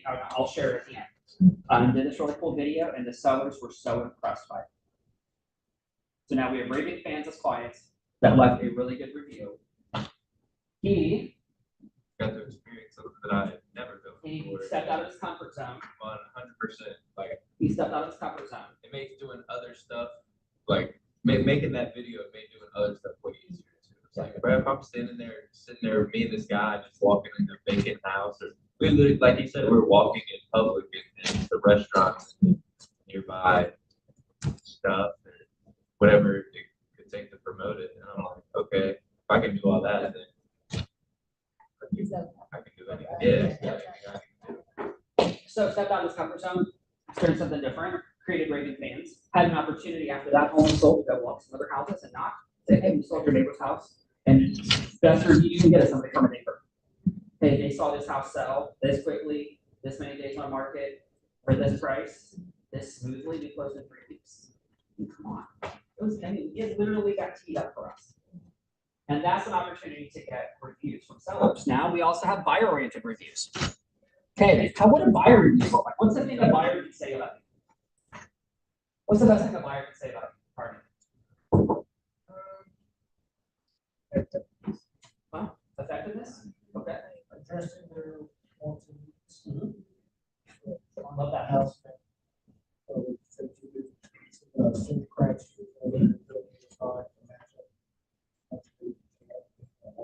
Yep. Love that. Availability. Yes. Okay. Okay. The minute you said effectiveness, I say effectiveness can roll all into that. Talk about our effectiveness in negotiating, our effectiveness in getting them to the door, effectiveness in listening to their wants and needs. I think the best thing you can do as an agent is listen. You know, I can sit there in front of a client, tell my story, talk about what I can do for them, but I don't earn the right to do that until I hear them. You know, because who knows? When I'm sitting there listening to a client for the first time, I don't know who they are, and I want to know a little bit about them. I may be able to highlight the things that I can offer them that I know I'm listening to them. So maybe there's things that I can offer they don't really care about, but there's a few things I can offer that they really do. I'm going to highlight the things that I know they care about. Communication is really important to them. I'm going to talk about how to communicate. And like you said before, there's no such thing as over communication. I like effective communication often. I want to be effective with what we communicate. I'm not as strong as my clients, which is nice if I want to. But now when I call them, I'm like, hey, I can get value to you. I'm telling you something different every time. I'm having pieces of information that I'm giving them that they did not have before. Same thing with my sellers. I'm keeping them informed with every part of the process. I'm checking in, even if there's nothing to say. But when I check in, I'm giving them something. Hey, I'm talking to my client today. You just had to do an inspection so they can get some contractors and there's talking about that. So when I call her tomorrow, if I don't have anything to report, I already have planned out that I'm going to talk to her about what she needs to do to prepare for closing because her mom's at the meeting. And then I'm going to talk to them about, hey, you need to tell them this payoff for your mortgage. How that done. So it's on a schedule. Okay. So some different things a buyer could say is that they found the perfect home quickly, they negotiated a good price, the transaction went smoothly, and they were impressed by your service. You have a first-time home buyer, they don't know what to expect if you haven't set the proper expectations. You talk about the transaction, you talk about what to expect. Hey, just to let you know, you may be asked for a lot of documents. Your lender is probably going to ask you a lot of documents. Now, it is best for you to set that expectation, even though you're not the lender, because you might be the first to get to the ear hole when your client is upset, like, hey, why is so-and-so asking for this again? I already gave them this. Okay. Prepare them for that. Hey, just to let you know, different lenders have different different lenders have different underwriters. Some underwriters are a little more strict than others, so they may ask you for the same document a couple times. Just be prepared for that. If you send over a document, I keep it handy to be able to send again if they need it. That way, your job is not being hindered by their frustration with somebody else's job. But yeah, they won't know a transaction goes smoothly or unsmoothly unless you have set the proper expectations. Any ahas? Aha. What's an aha? Eric, I'm sure. You know what aha stands for?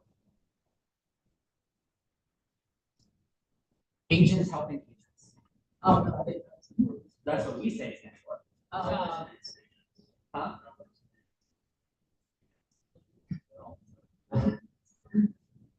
So any ahas? Setting expectations. Setting like one tools that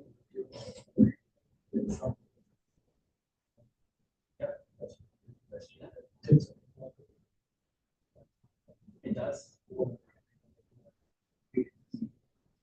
Going through the contracts, talking about that with them. The thing is, it always scares me when I get a client that I send over something and I haven't had a chance to go through it with them and they decide it. I'm like, oh, okay.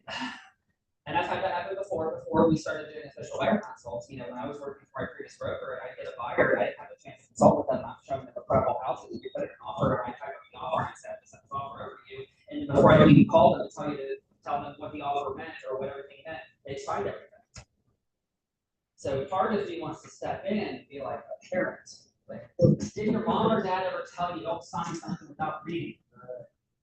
I'll sometimes if I got comfortable with that person, I'll think that for whatever they just signed, I'm like, did you know that you just signed this? Your life away. You just signed your life away. Thank you for that, by the way. I'll say then I'll kind of pivot. I'll be like, hey, let's go over this. Let's talk about what you just signed, because I don't ever want you to sign something without you understanding what it meant. And the first best place to do that is our buyer consultation and our buyer representation agreement. So we've covered a lot so far, from dual agency to referrals. Now let's specifically talk about what buyers need from you. It's 25 more minutes. We're done. So what buyers want most of their agent? So 52%, according to NAR, 52% of buyers want an agent to find them the right home to purchase. 13% want negotiate the terms of sale. 11% help with price negotiations. 24% other. What could be any other?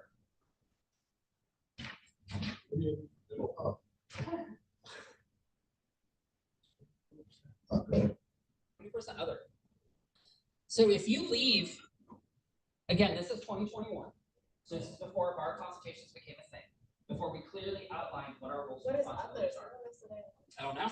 They just said other. So what could be an other? Compensation. Compensation, yeah.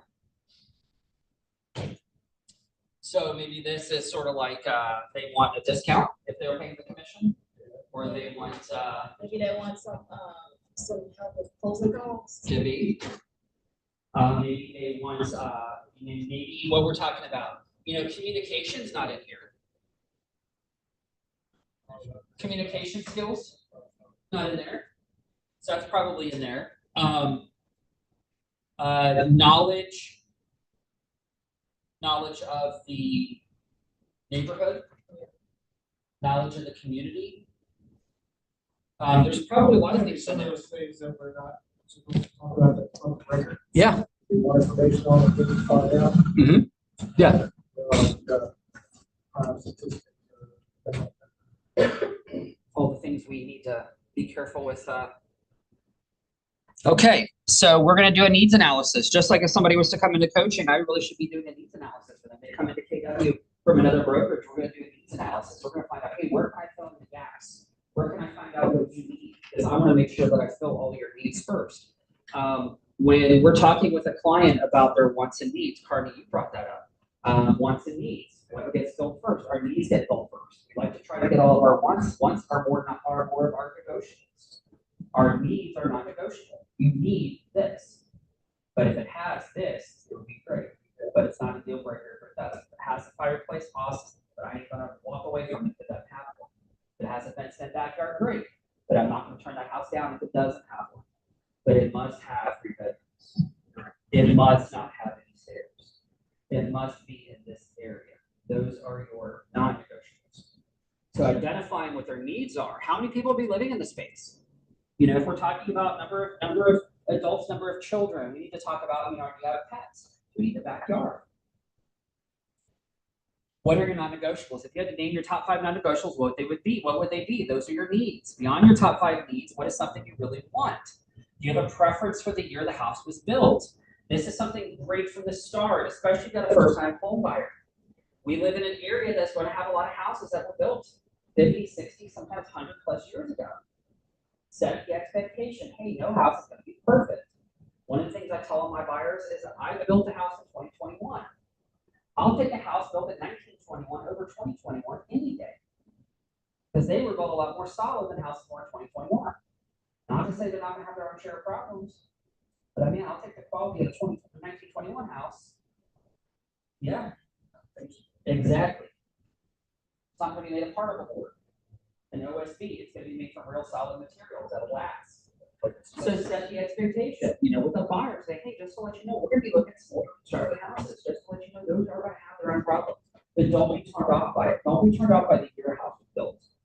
Because if you think about it, what happened in the 50s and 60s and 70s? What was happening in the world during the 1950s, 60s, and 70s? We were in what? We were in a Cold War. Okay, so a house that was built in the 50s, 60s, and 70s, those basements are like bunkers. Yeah. They were designed to withhold, literally in some cases, withhold a nuclear blast. That is the mindset that people were in when they were building those houses. I can tell you, my basement right now, my 2021 Fisher-built house is not going to be a bunker. That thing ain't going to last a nuclear blast. But I'll take a cinder block basement that's been made into a fortress any day. So set the expectations with your buyer, so that way they also know. I had a buyer's agent that I could tell who was not setting expectations with the buyer. because he had to terminate on a contract for a listing that I have. And he said that this buyer is expecting a $200,000 price point to get a perfect house. Now, your buyer should not have that expectation. You should set the expectation. How in this price point, which is a nice price point. Alex, you're 23 years old, you're buying a $180,000 house. I was not buying a $180,000 house when I was 23. I wasn't even in a position to buy a house when I was 23. I didn't buy my first house, I was 38. So that's awesome, but let's set the expectation. He's been enough to know they're not gonna be perfect. But so when we're talking with our clients and we're setting those expectations, the other expectation we need to set is, hey, you know what? Well, this house is gonna be perfect, this is the most perfect investment. This is literally your first step for goal. And that's a great conversation to have. So while they may be looking past the imperfections of the house, they're in the back of their mind, they're looking at, hey, this is my investment. This is something that I'm going to be, if I do this right, this is going to set me up for building generational wealth. And that's an amazing way to look at it. So if you can get your client to stop just seeing it as a place to go over their heads and seeing it as literally a money-making investment for their future, then they're going to see it a little different.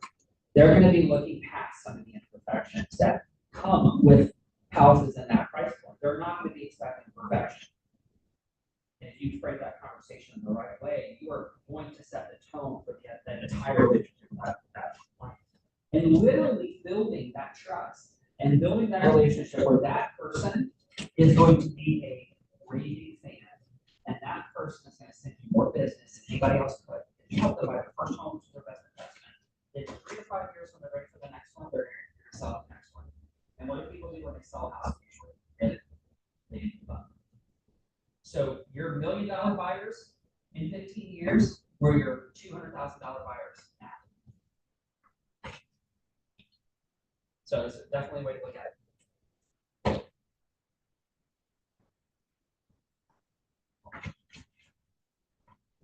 Hey Larry, what's up? What's going on? How are you? I know. It's okay. I'm actually teaching a class right now. Let me call you right back on this. I'll call you back at 1:30. All right, bye. Hey, Cole. Okay, yeah, Larry's fine. Okay, so he's hard to get a hold of if he works every night. So the first step is to know their needs. We have to know what our buyer needs. And so the answers so far we know that their needs fall into basic categories. Buyers' lives change or their world changes. In either case, the buyer's needs can change, whether it changes their lives or the world around them. You may need to revisit the needs analysis or the transaction. So another thing, we talk about, when we start consulting with a buyer, we talk about, hey, if rates do a massive drop or rates do a massive spike, we need to be in touch with our lender saying, hey, what does this mean for their purchasing power? Do we need to reassess what their purchasing power is? Hey, if rates do a 1-point drop since the time your client got pre-approved, well, those numbers that they got a few months ago were based on the interest rates being 1 point higher. So what's their purchasing power now? Go back to their lender, talk about where things have changed. Stay engaged in the process. We need to have tough conversations. Our tough conversations that we are having are our fiduciary responsibility. What are some conversations that we can have with our clients? Don't buy things. Don't show up at closing in a new car. Don't be buying furniture. Don't be going out and filling that house with stuff. Don't be going out taking out credit. I have got don't be doing the things that could jeopardize your financing. I've got a situation that happened this weekend with 2 buyers. They lost their rental, their short-term rental, and now we've got 10 days until closing. Their first instinct was, oh, we're gonna go get an Airbnb. No, you're not touching your money. Get your mom to buy the Airbnb for you, to rent the Airbnb. Don't touch your money, because that's gonna mess up your financing. Don't spend your money. Talk to your lender before you do it. They call you before they. Huh? They call you for that happens. Yep. Whereas what we got, anything happens. Yep, anything happens, call me first. Yep. So what advice would you give to an opportunity, like a buyer that's an opportunity, like for the next 3 or 6 months, and they mention about But you mentioned that they made it possible to make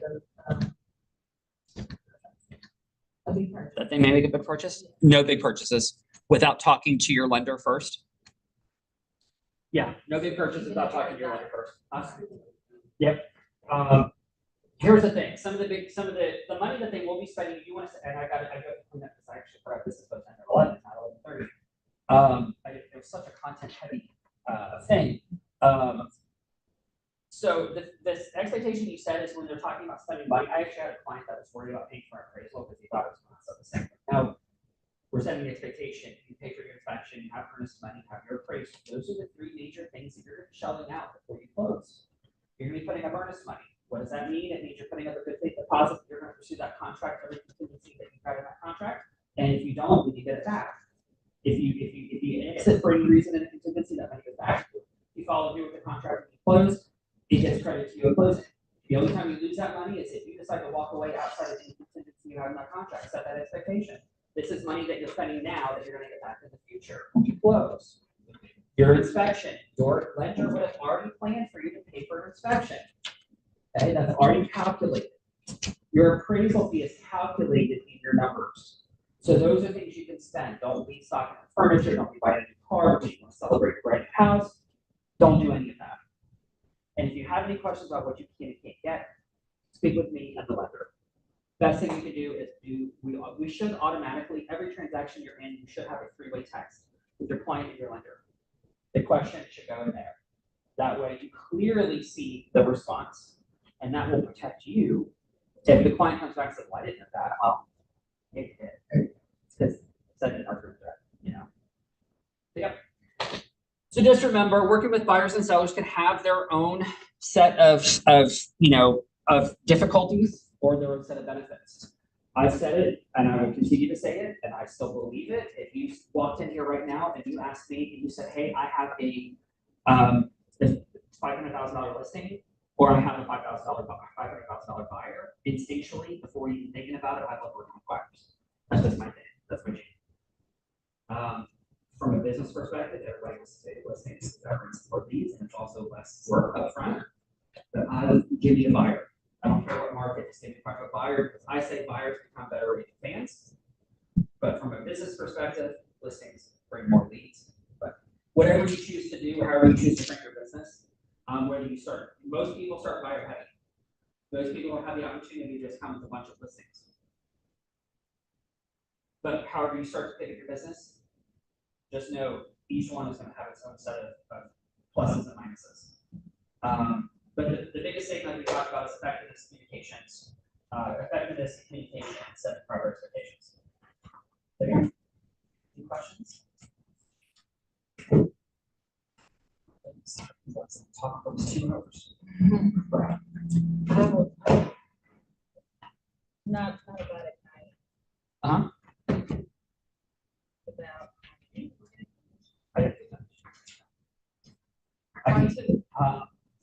We're gonna do I'll make sure we get part So I have the appointment tomorrow. Okay. So funny thing is his family, so he's from Nigeria. His family's from Nigeria. Uh-huh. And the funny thing is his family, they lived in Canada. They lived in Canada. Yeah. So when he got the home, he said when he got the home, it was just him. His family was still, his wife and kids were still in Canada. And 6 months later, the wife and kids came in the home and they hated the home. And I guess they hated the home because of the layout. And he ended up buying another home in the same school district. And they got a bridge loan. Now he has a bridge loan. And so yeah, so he has the other house. He has a house rented out. It's a 6 months. It's supposed to be over 18. So the issue is that he had on the market, and he said that the agent that he had before, her communication was horrible. Like he said, there was one instance where, I guess somebody, it was a 62-year-old lady and a 90, whatever, the lady was 90 something. It was a mom and a daughter. And they said that they wanted to buy the house. And he tried getting in contact with his agent. He did not. So, and he felt like that was the buyer because the house had been on the market for so long. He said the house was on the market for, they were on the market, on the market for about 4 or 5 months. And see, 45, they have 45 showings. What? But no. He said the feedback was pretty much on the house. So it was, I think it was like the layout of the house. And then the backyard. So there's really no backyard. And then, so that was pretty much it. Like, most of the feedback was in the layout of the house. And I was like, well, we can't change that. You just have to find a specific buyer for that. So that, you know. Huh? So, but he said that he liked it if it was just him, but since it's him and kids, so then the wife and family, they moved out and whatever. He's just like, I didn't get anything. I didn't get any offers, not even, because he needs to pay back his business. Yeah. He needs to pay back. You gotta close on You it. gotta close. Yeah. Yeah. Yeah, he needs to, so he said.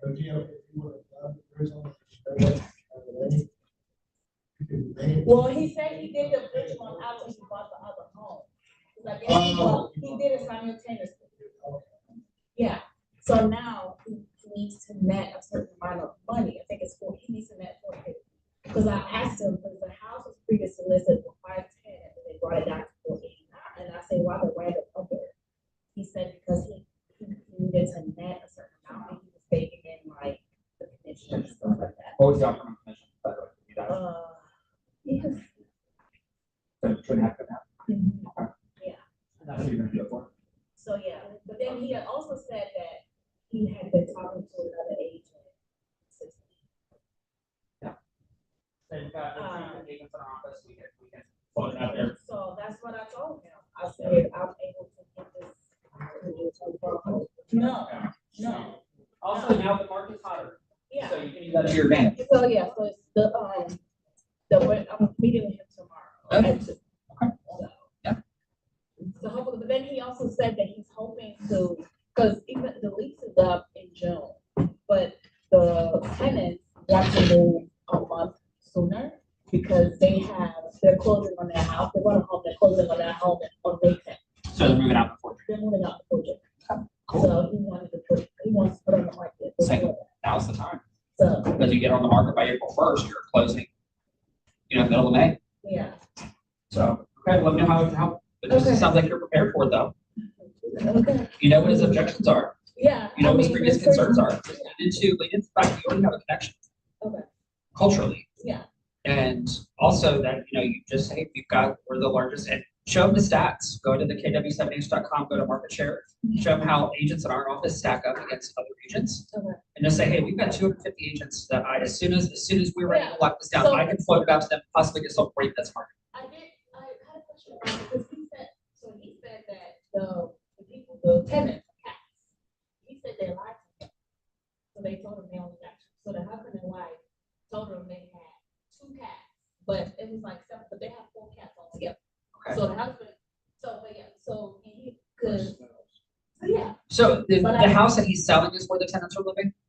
Oh, I'm thinking the house that okay, so I thought, okay.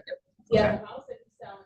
So the house smells, So it's like. then I would see, they need to give 24-hour notice that so Yeah. I'd say I need to get in there to see it. Yeah, so that's what I'm saying. Okay, also you're meeting him there, I okay. need him there. Yeah. Yeah, and that way. So I was thinking that he was living in the house that his family hates. He bought another house and there's No, a they short already term. moved. Okay, They already moved. okay. Yeah, they already moved, but so he rented his house, because he did everything at the same time. Well, technically, if they lied to him about cats, he can evict them. But now if they're leaving But now, intent, the but process they may be. said that they're closing on their house week now. So. Gotta watch, because you piss them off, they move out the house. You trash it. Check You it know, out. that's what I'm saying, I'm gonna take a Go look at the dig house. every wall, and every door. I go in and take some pictures. Okay. too. Yeah.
Hey, Elena, this is Patty. You can call me. 518-448. Thank you.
It's just so.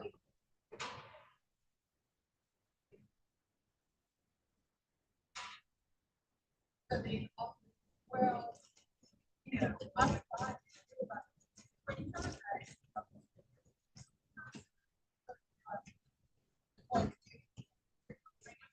in the future, you need to be right out.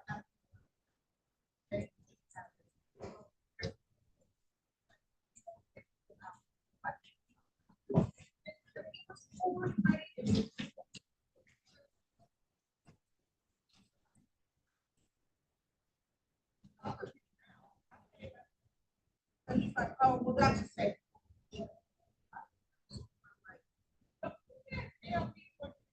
So I called somebody else.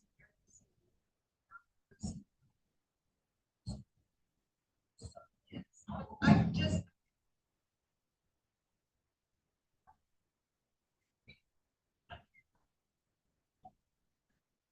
Well, it's on public.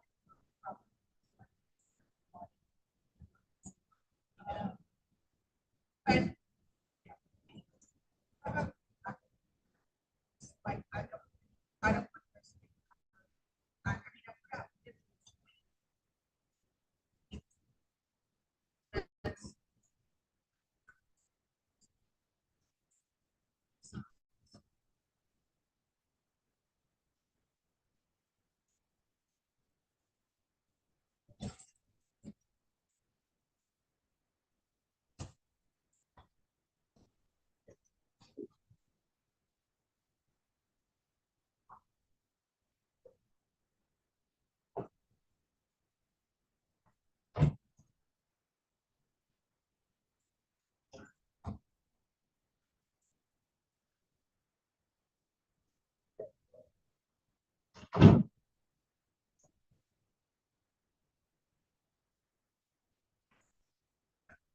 Like, she had glasses on.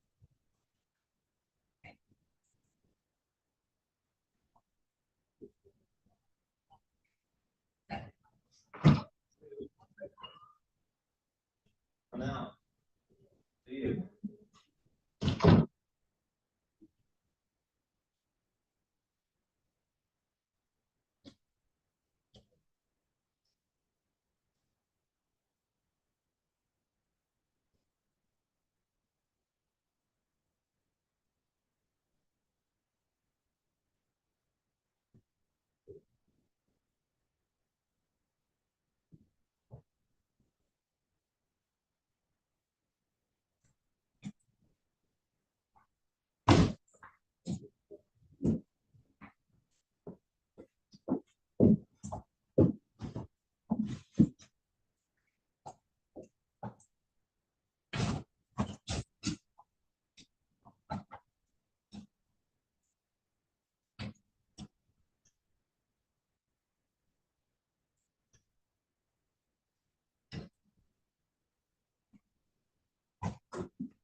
Oh, my.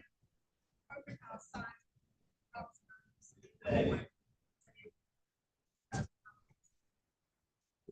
Right. So I didn't pick them up. I was gonna get. So, like,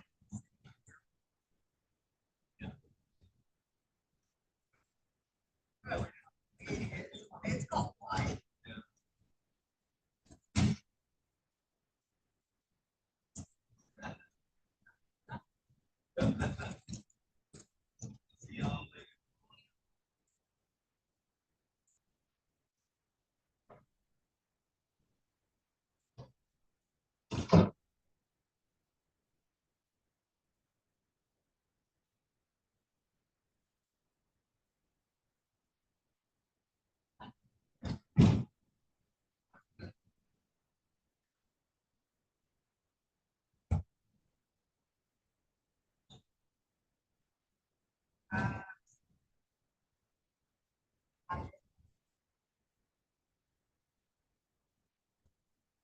he wasn't.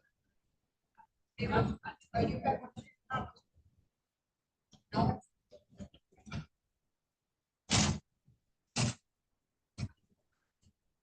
Doing good.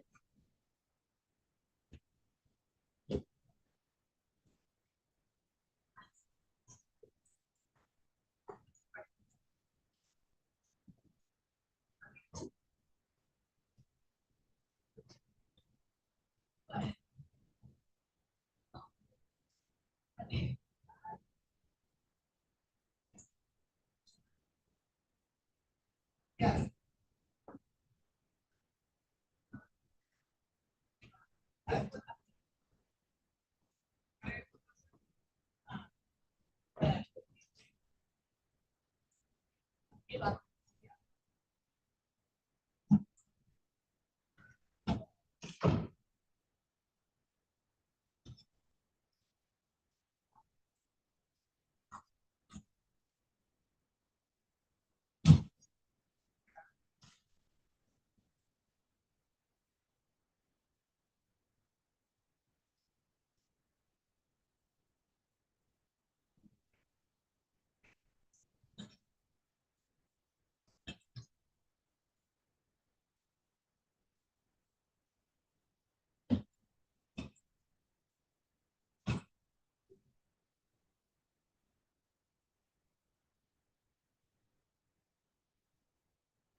Yeah, I was tired.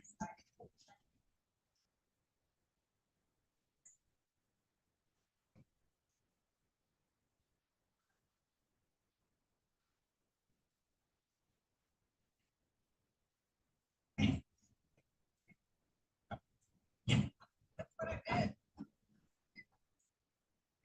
So.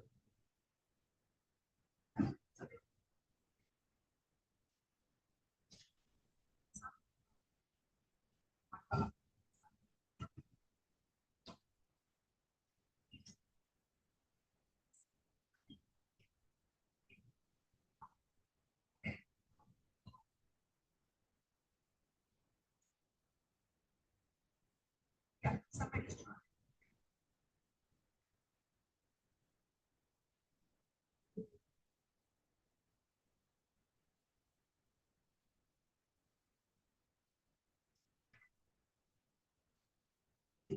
Yeah, that was nice.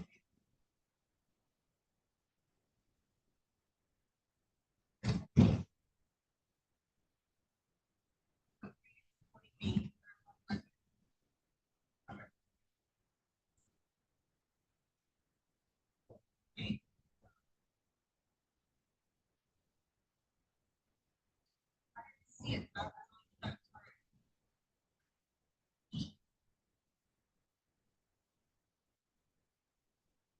Yeah.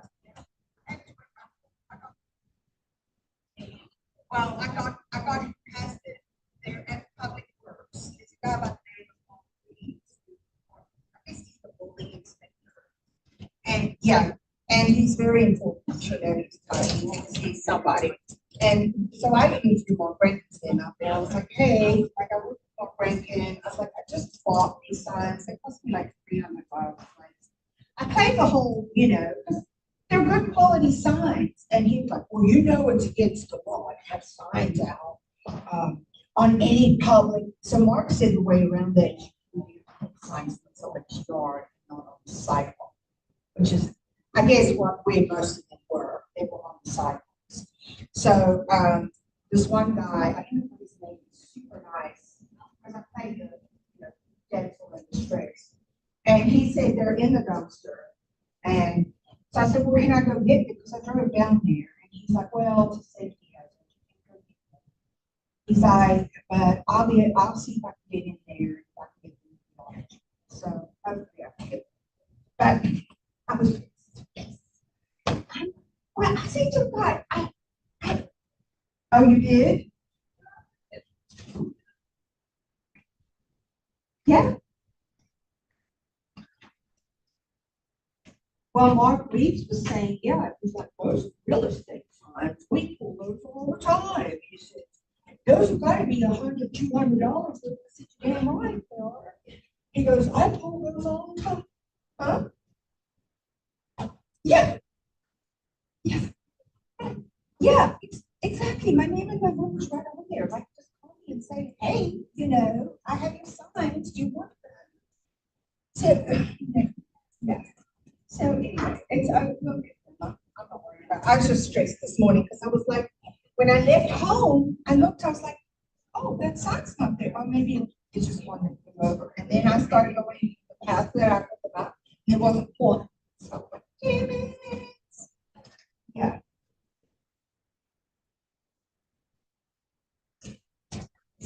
Oh, okay. Who's Tom Williams?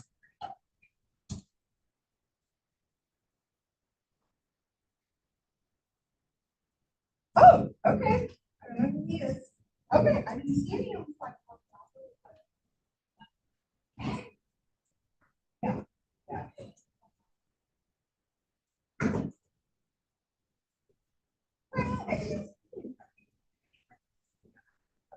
Yeah. And I was standing there, I was like, I don't know if this high producing engine kids and I could just afford to throw $300 away. I gotta play the whole thing, but it's all good. But Mark Reeves wasn't very, very nice. He just said, the way he said it was, well, it's against the law, but I'm going to say this. If you put them up on a Sunday and you take them down on a Sunday, I'm not going to, you know, pull them out of the ground. That's what I said. I said, but it was pouring rain. I always pick up my sign like right after my open house. I always do. It doesn't make sense to go back and do it, you know? And so like it was just pouring rain. It's fine. Do you look pretty? Did you get your hair all pretty? Oh, did you go blonde? Oh. Yeah. Oh. Good. Well, good. Did you have a good anniversary? Oh, good. How nice. I was looking at a picture of you and your husband. I was like, you guys could be siblings. You really do think. There was one picture of the two of you. I was like, you guys could be brother and sister. That's funny. They do.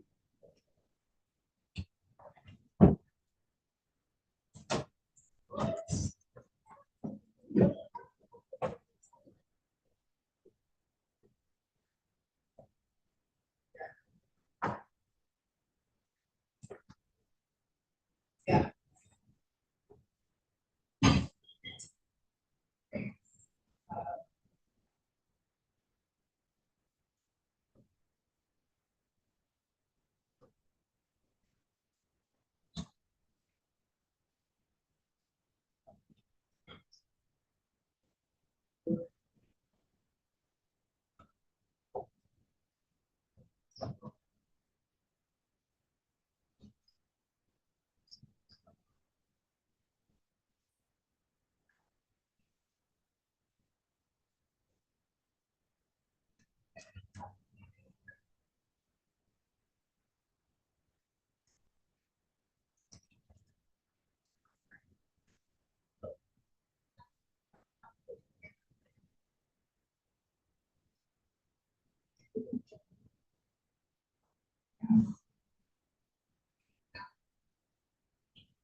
And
I'm good, how are you?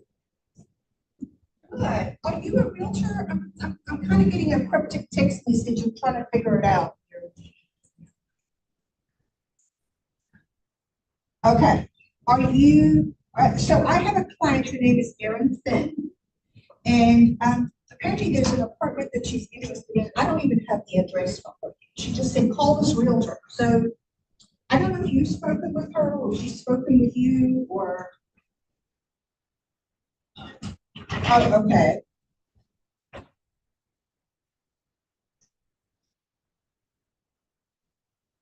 Yeah.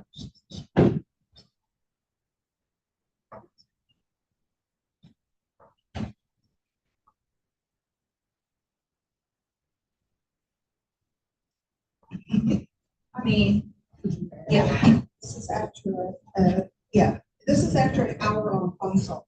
Okay, yeah, so.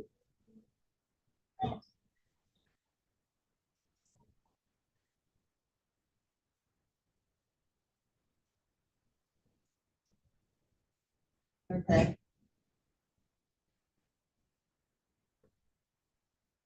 Okay. Okay. Okay.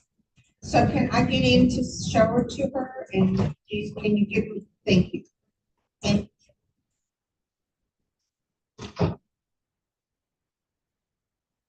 okay.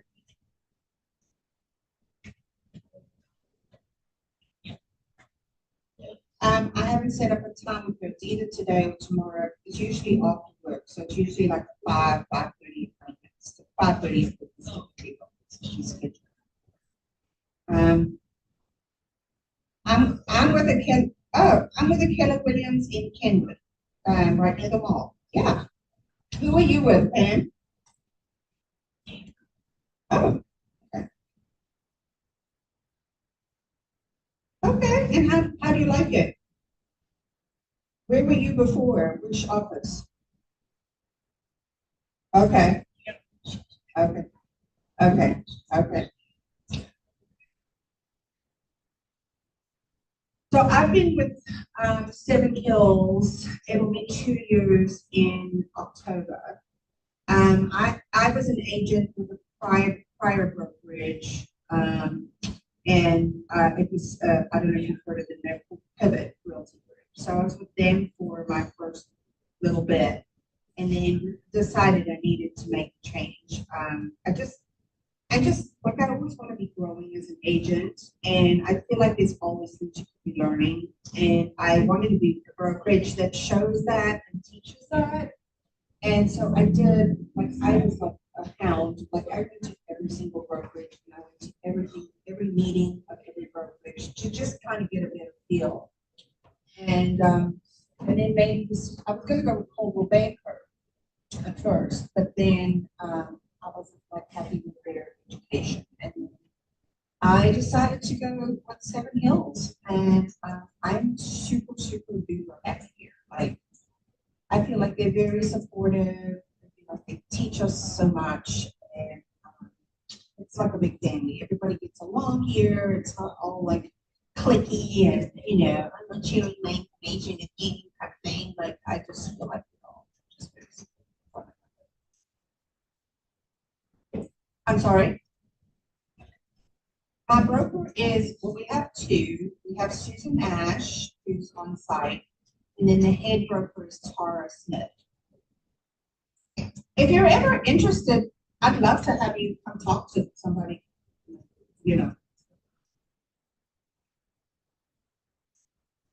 Yeah. That's,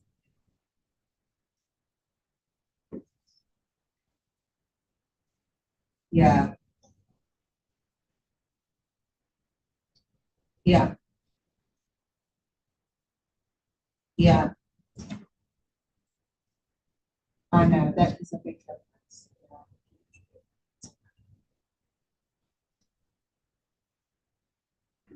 Yeah.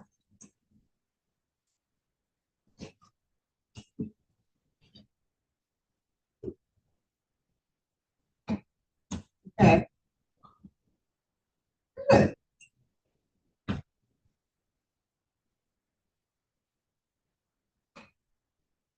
Mm. Nice.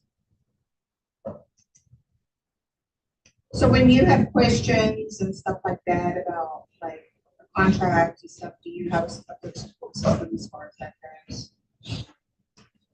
Good, good. I always think that's important because no deal's the same. Right? They're all different.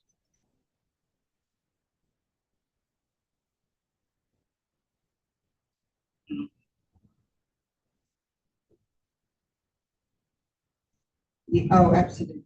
You're so right.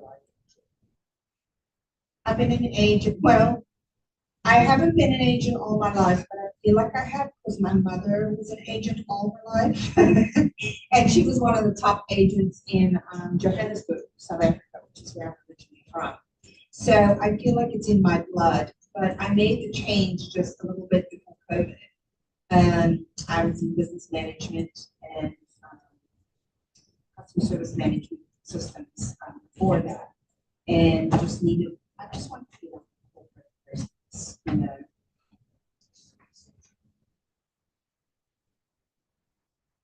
Yeah, I'm like that too. Yeah. Yes.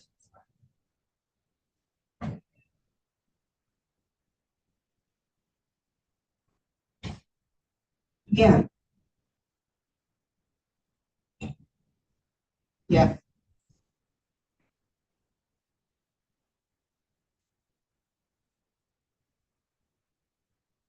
Yeah.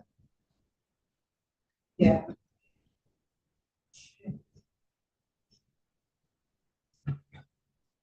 Yeah.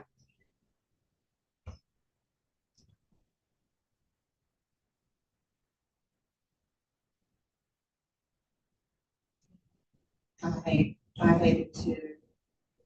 They're doing away with Doc Loop. There are a lot of brokerages are doing away with Doc Loop because Zillow bought out Doc Loop. So they don't want Zillow. Yeah. I know. It's true. I know. I love Doc Loop too. I'm with you.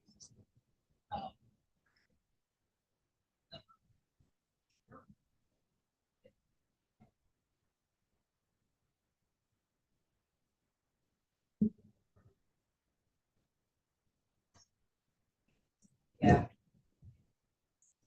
Like your sphere and everything. Yeah.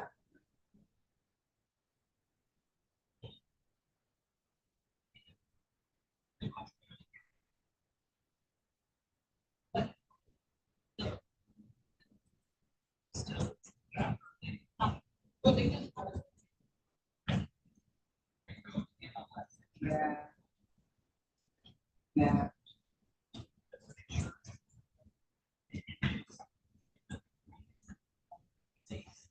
I know, and that's the part I'm struggling with, yeah, that's a struggle for me right now, yeah. That I'm struggling with, like, being, that's $1,000 to go to Penguin Reunion. And then you still gotta pay your flight, and so you gotta pay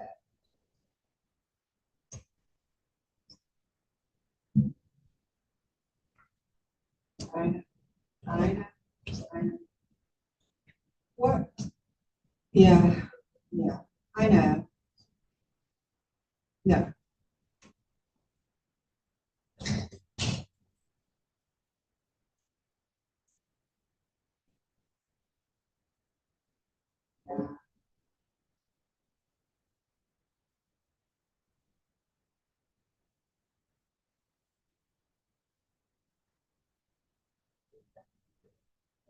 Yeah, yeah.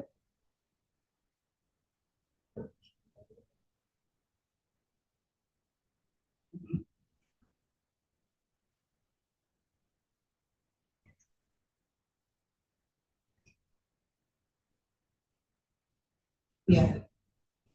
How many agents are you? Okay.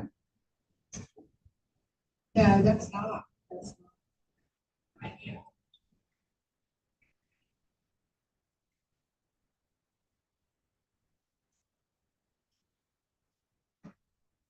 Oh, how nice.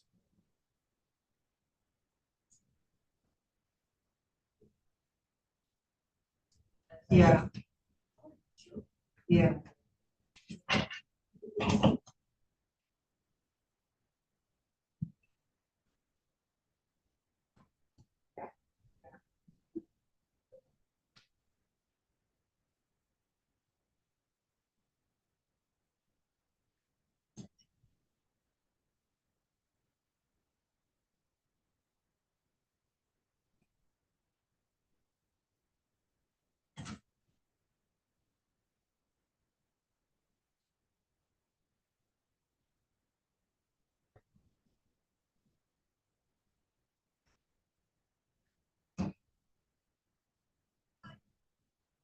Valid point. Thank you.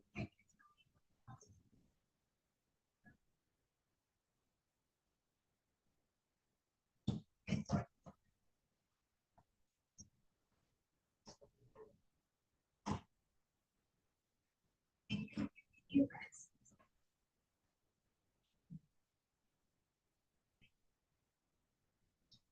guys.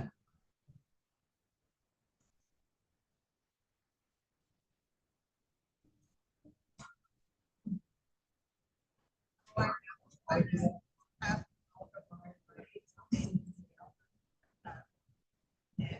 Yeah.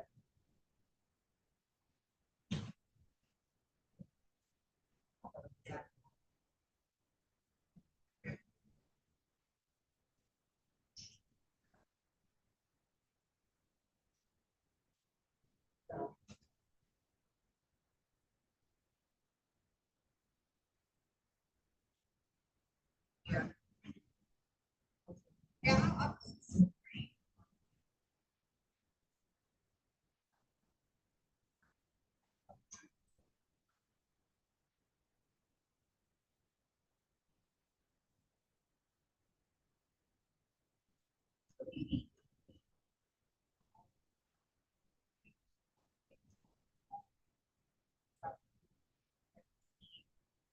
It just helps both people out.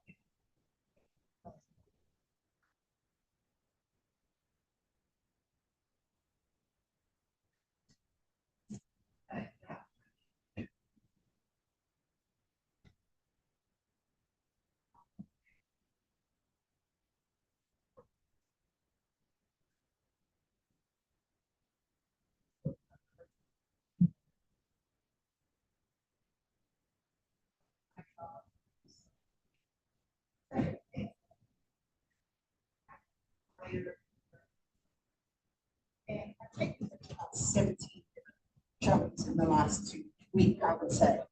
And we have a mutual friend who's a busybody, who lives in the same neighborhood, and who lives in North Arkansas. So she's trying to get her clients, she's trying to get her friend to come on board with what she wants, you know?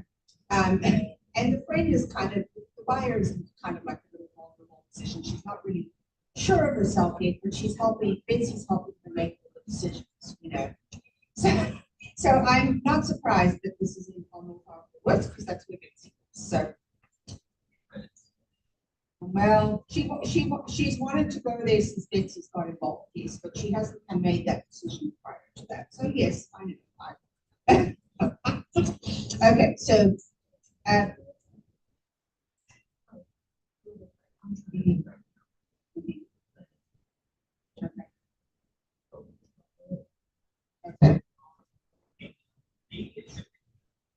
Okay. Yeah. Okay. Wonderful. So how would I be able, you're gonna just let me know how we can get in there, right? Okay, thank you so much. I really appreciate your help, and we'll probably be there shortly. I mean, my buyer's super qualified. She's an employee of the third, and she has a senior position there, and she is, she's putting additional money down too. So she's a highly qualified buyer.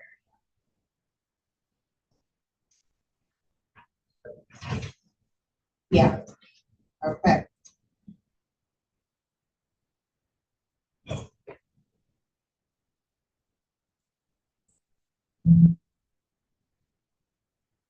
Yeah. Do you think there's any kind of flexibility in the price?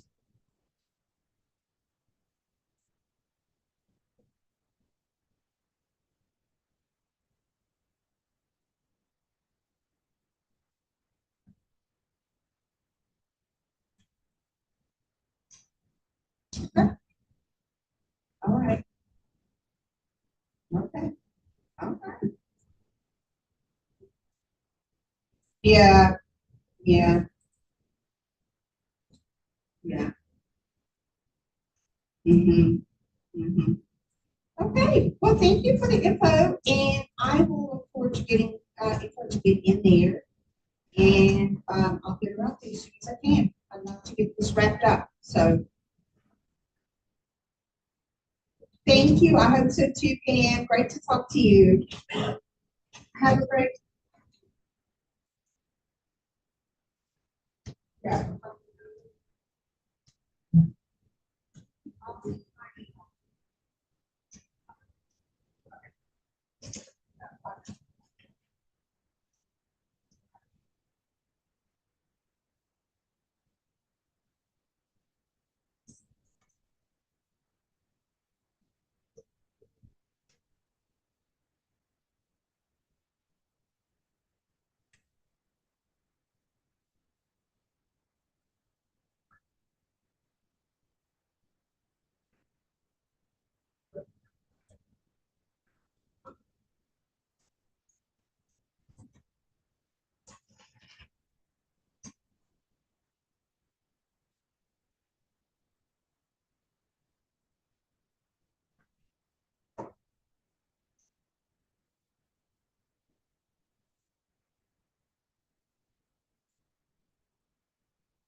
see your mindset, so I was just giving you more information about what your needs are, what your current situation. I'm just trying to find like how we are looking for type of.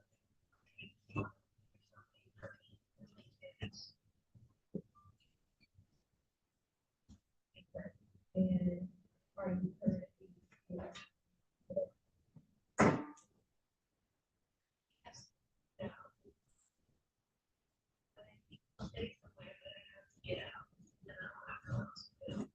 Are you staying with family or?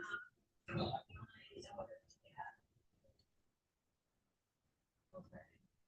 And, okay, so is it, because of, and are you being assisted with rental payments? With rent? Or is it just, is it something else? Okay. You said that, are you currently working? Yes. You work full-time, or part-time? Are you married to your, children's father?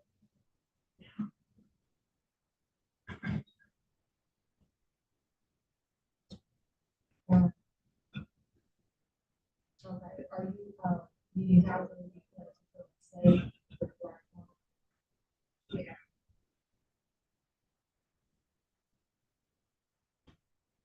Do you receive any resources? Like, kind of any government assistance?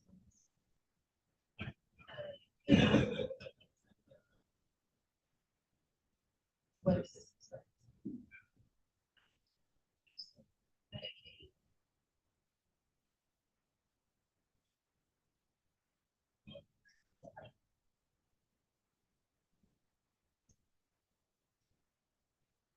And then, how, so are you needing to leave? Or house and car?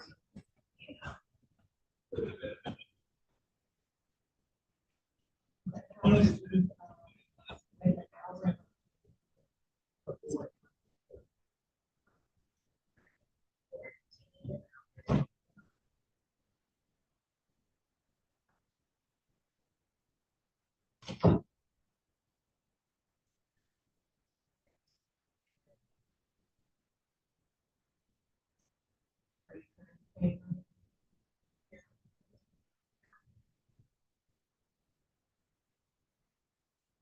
Do you have any barriers that would prevent you to go to work, and to stay income? Yes. Are there any barriers?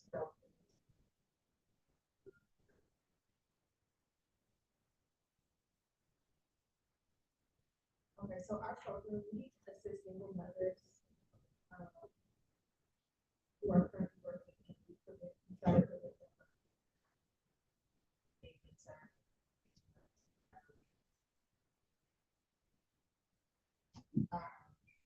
And we take single moms who, like, really qualify. It's not to say,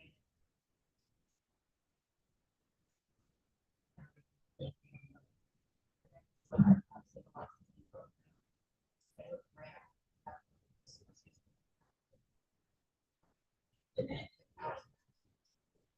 agencies that partner with, that, can access, qualify for our program, what is the record? So would you feel comfortable if I, if I refer to a census,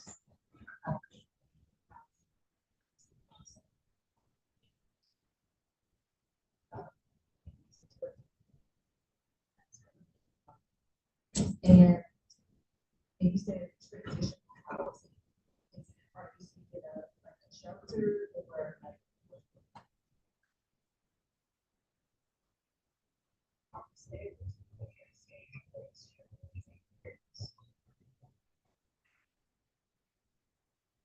And then half of.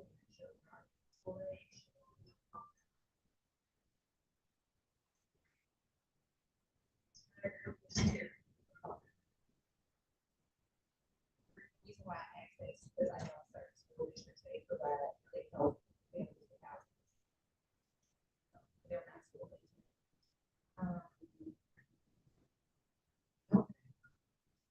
If you keep getting people, I'm gonna make a few phone calls and then, I will reach back out to. I'm gonna touch with the agencies first, just to see if they have a capacity to. Send before I just send it over there. Is this the best phone number to call you back here? 567. And you prefer, is it okay to call you or should I email you? Okay. I will.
So now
less.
But it was on.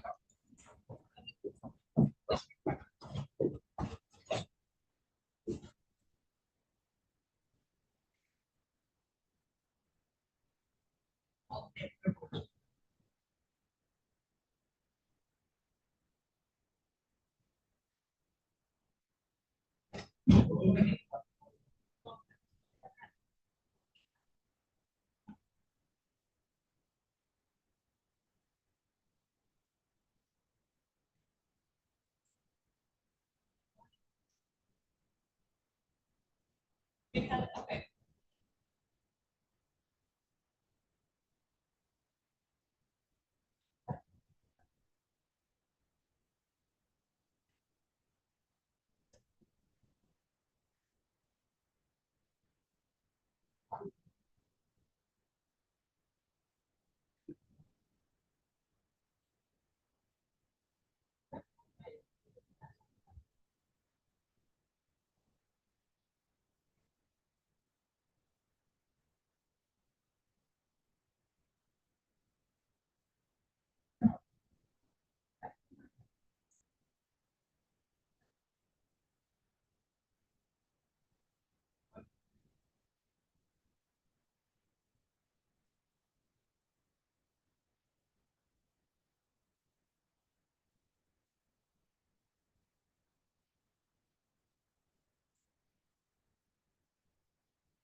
Yeah.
And why we like,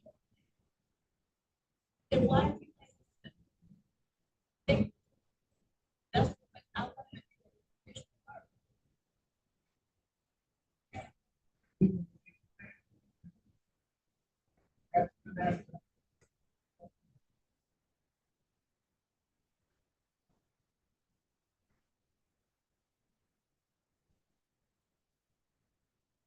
That's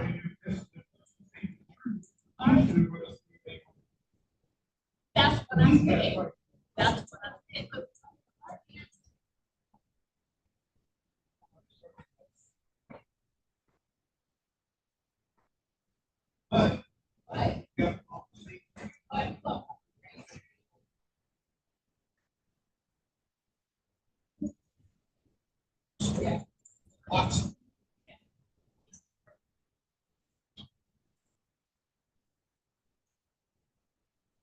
And I'm saying,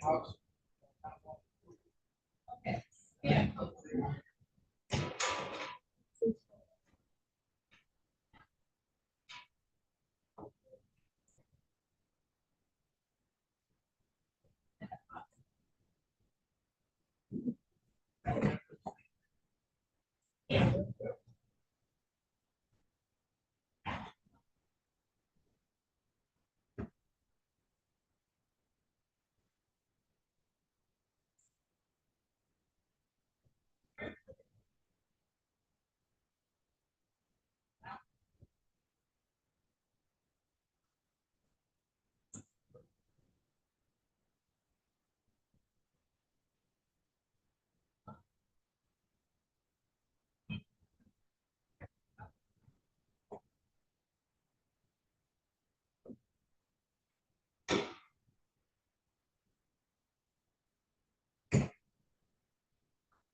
And I'm on the same side.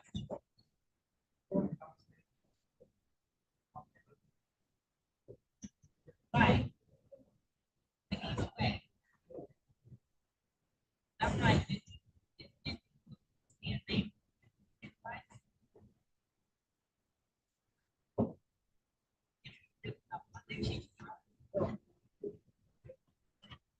and she working on her real, and she working on her real. So I'm like,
Right there.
Okay, Ollie.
Oh, listen, the you set up. Yo, that's actually the celebrate.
One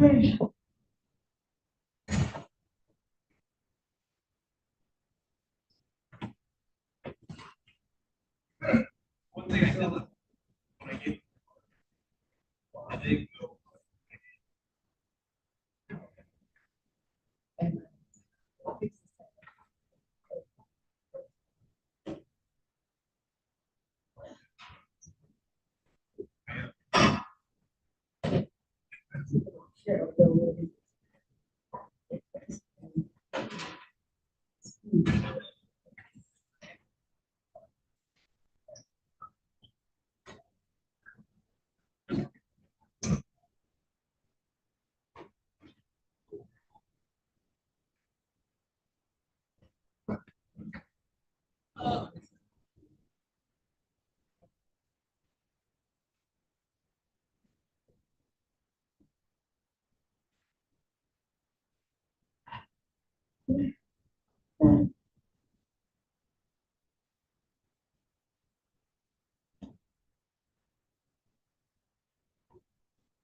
And face out. Face on tables and chairs.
It's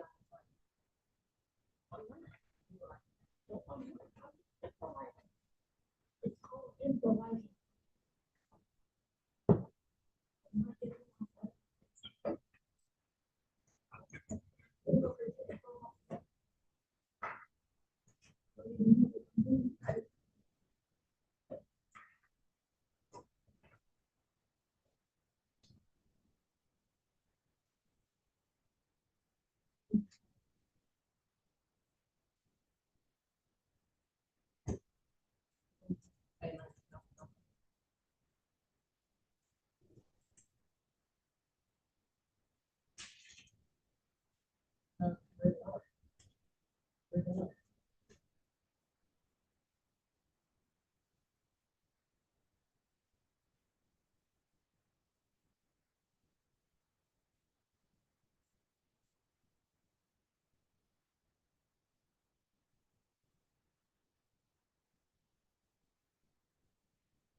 Are you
serious?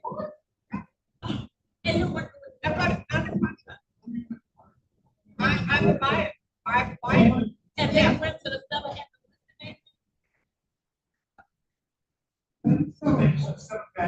Right.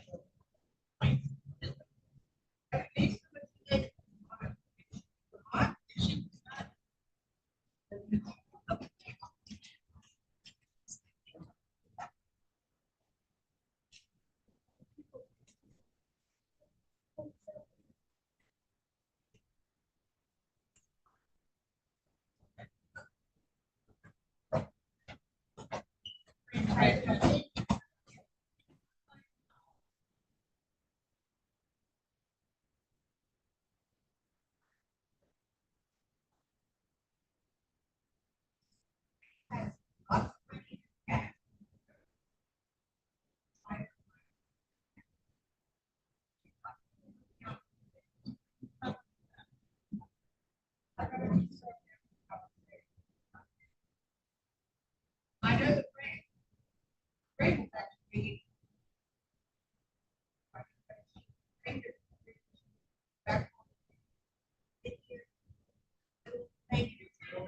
Yeah, business.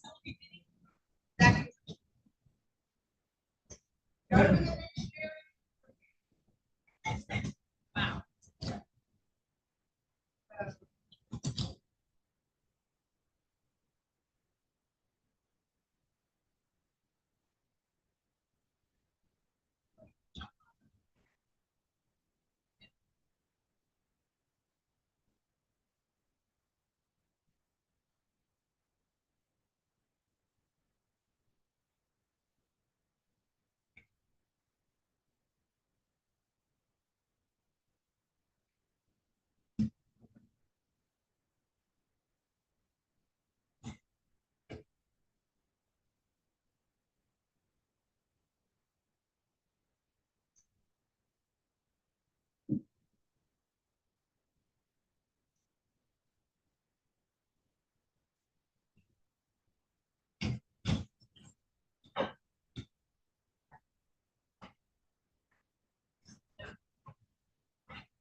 I think Joe is.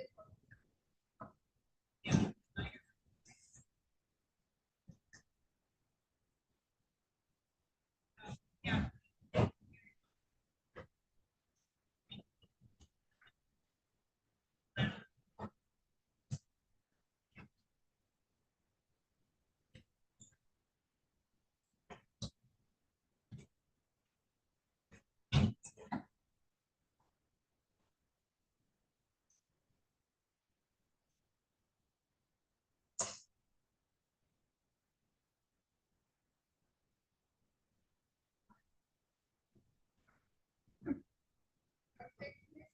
I think I'm not getting any.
Yes.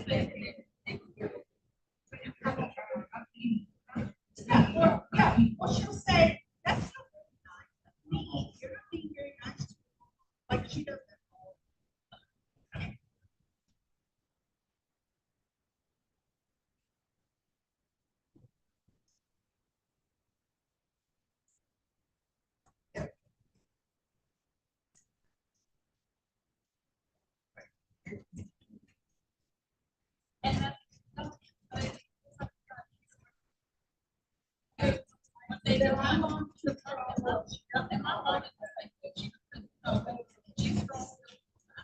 Yes. And.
Oh, yeah.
I think it's.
And I don't know, yeah, I don't know. But, right.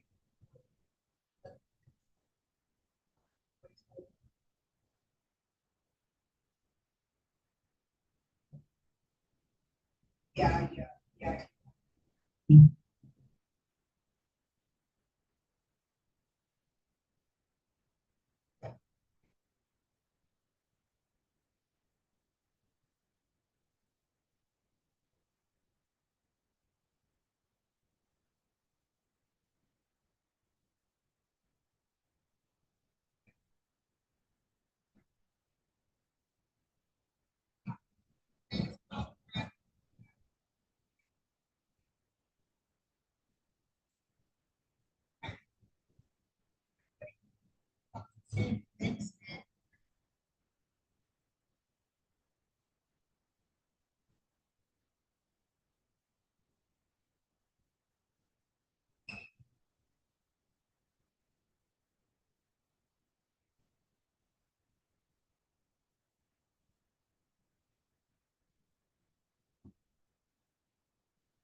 Money cow. I have no idea.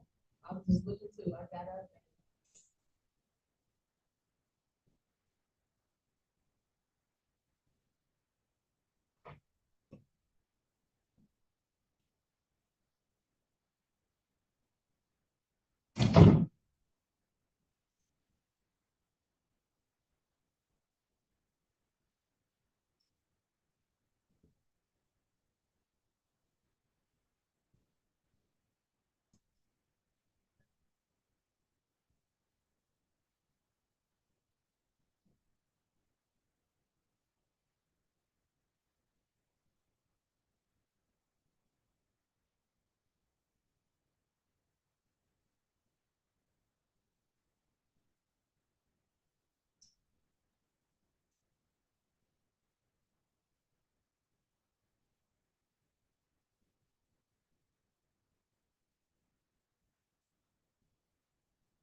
这是那个教室。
54 cents.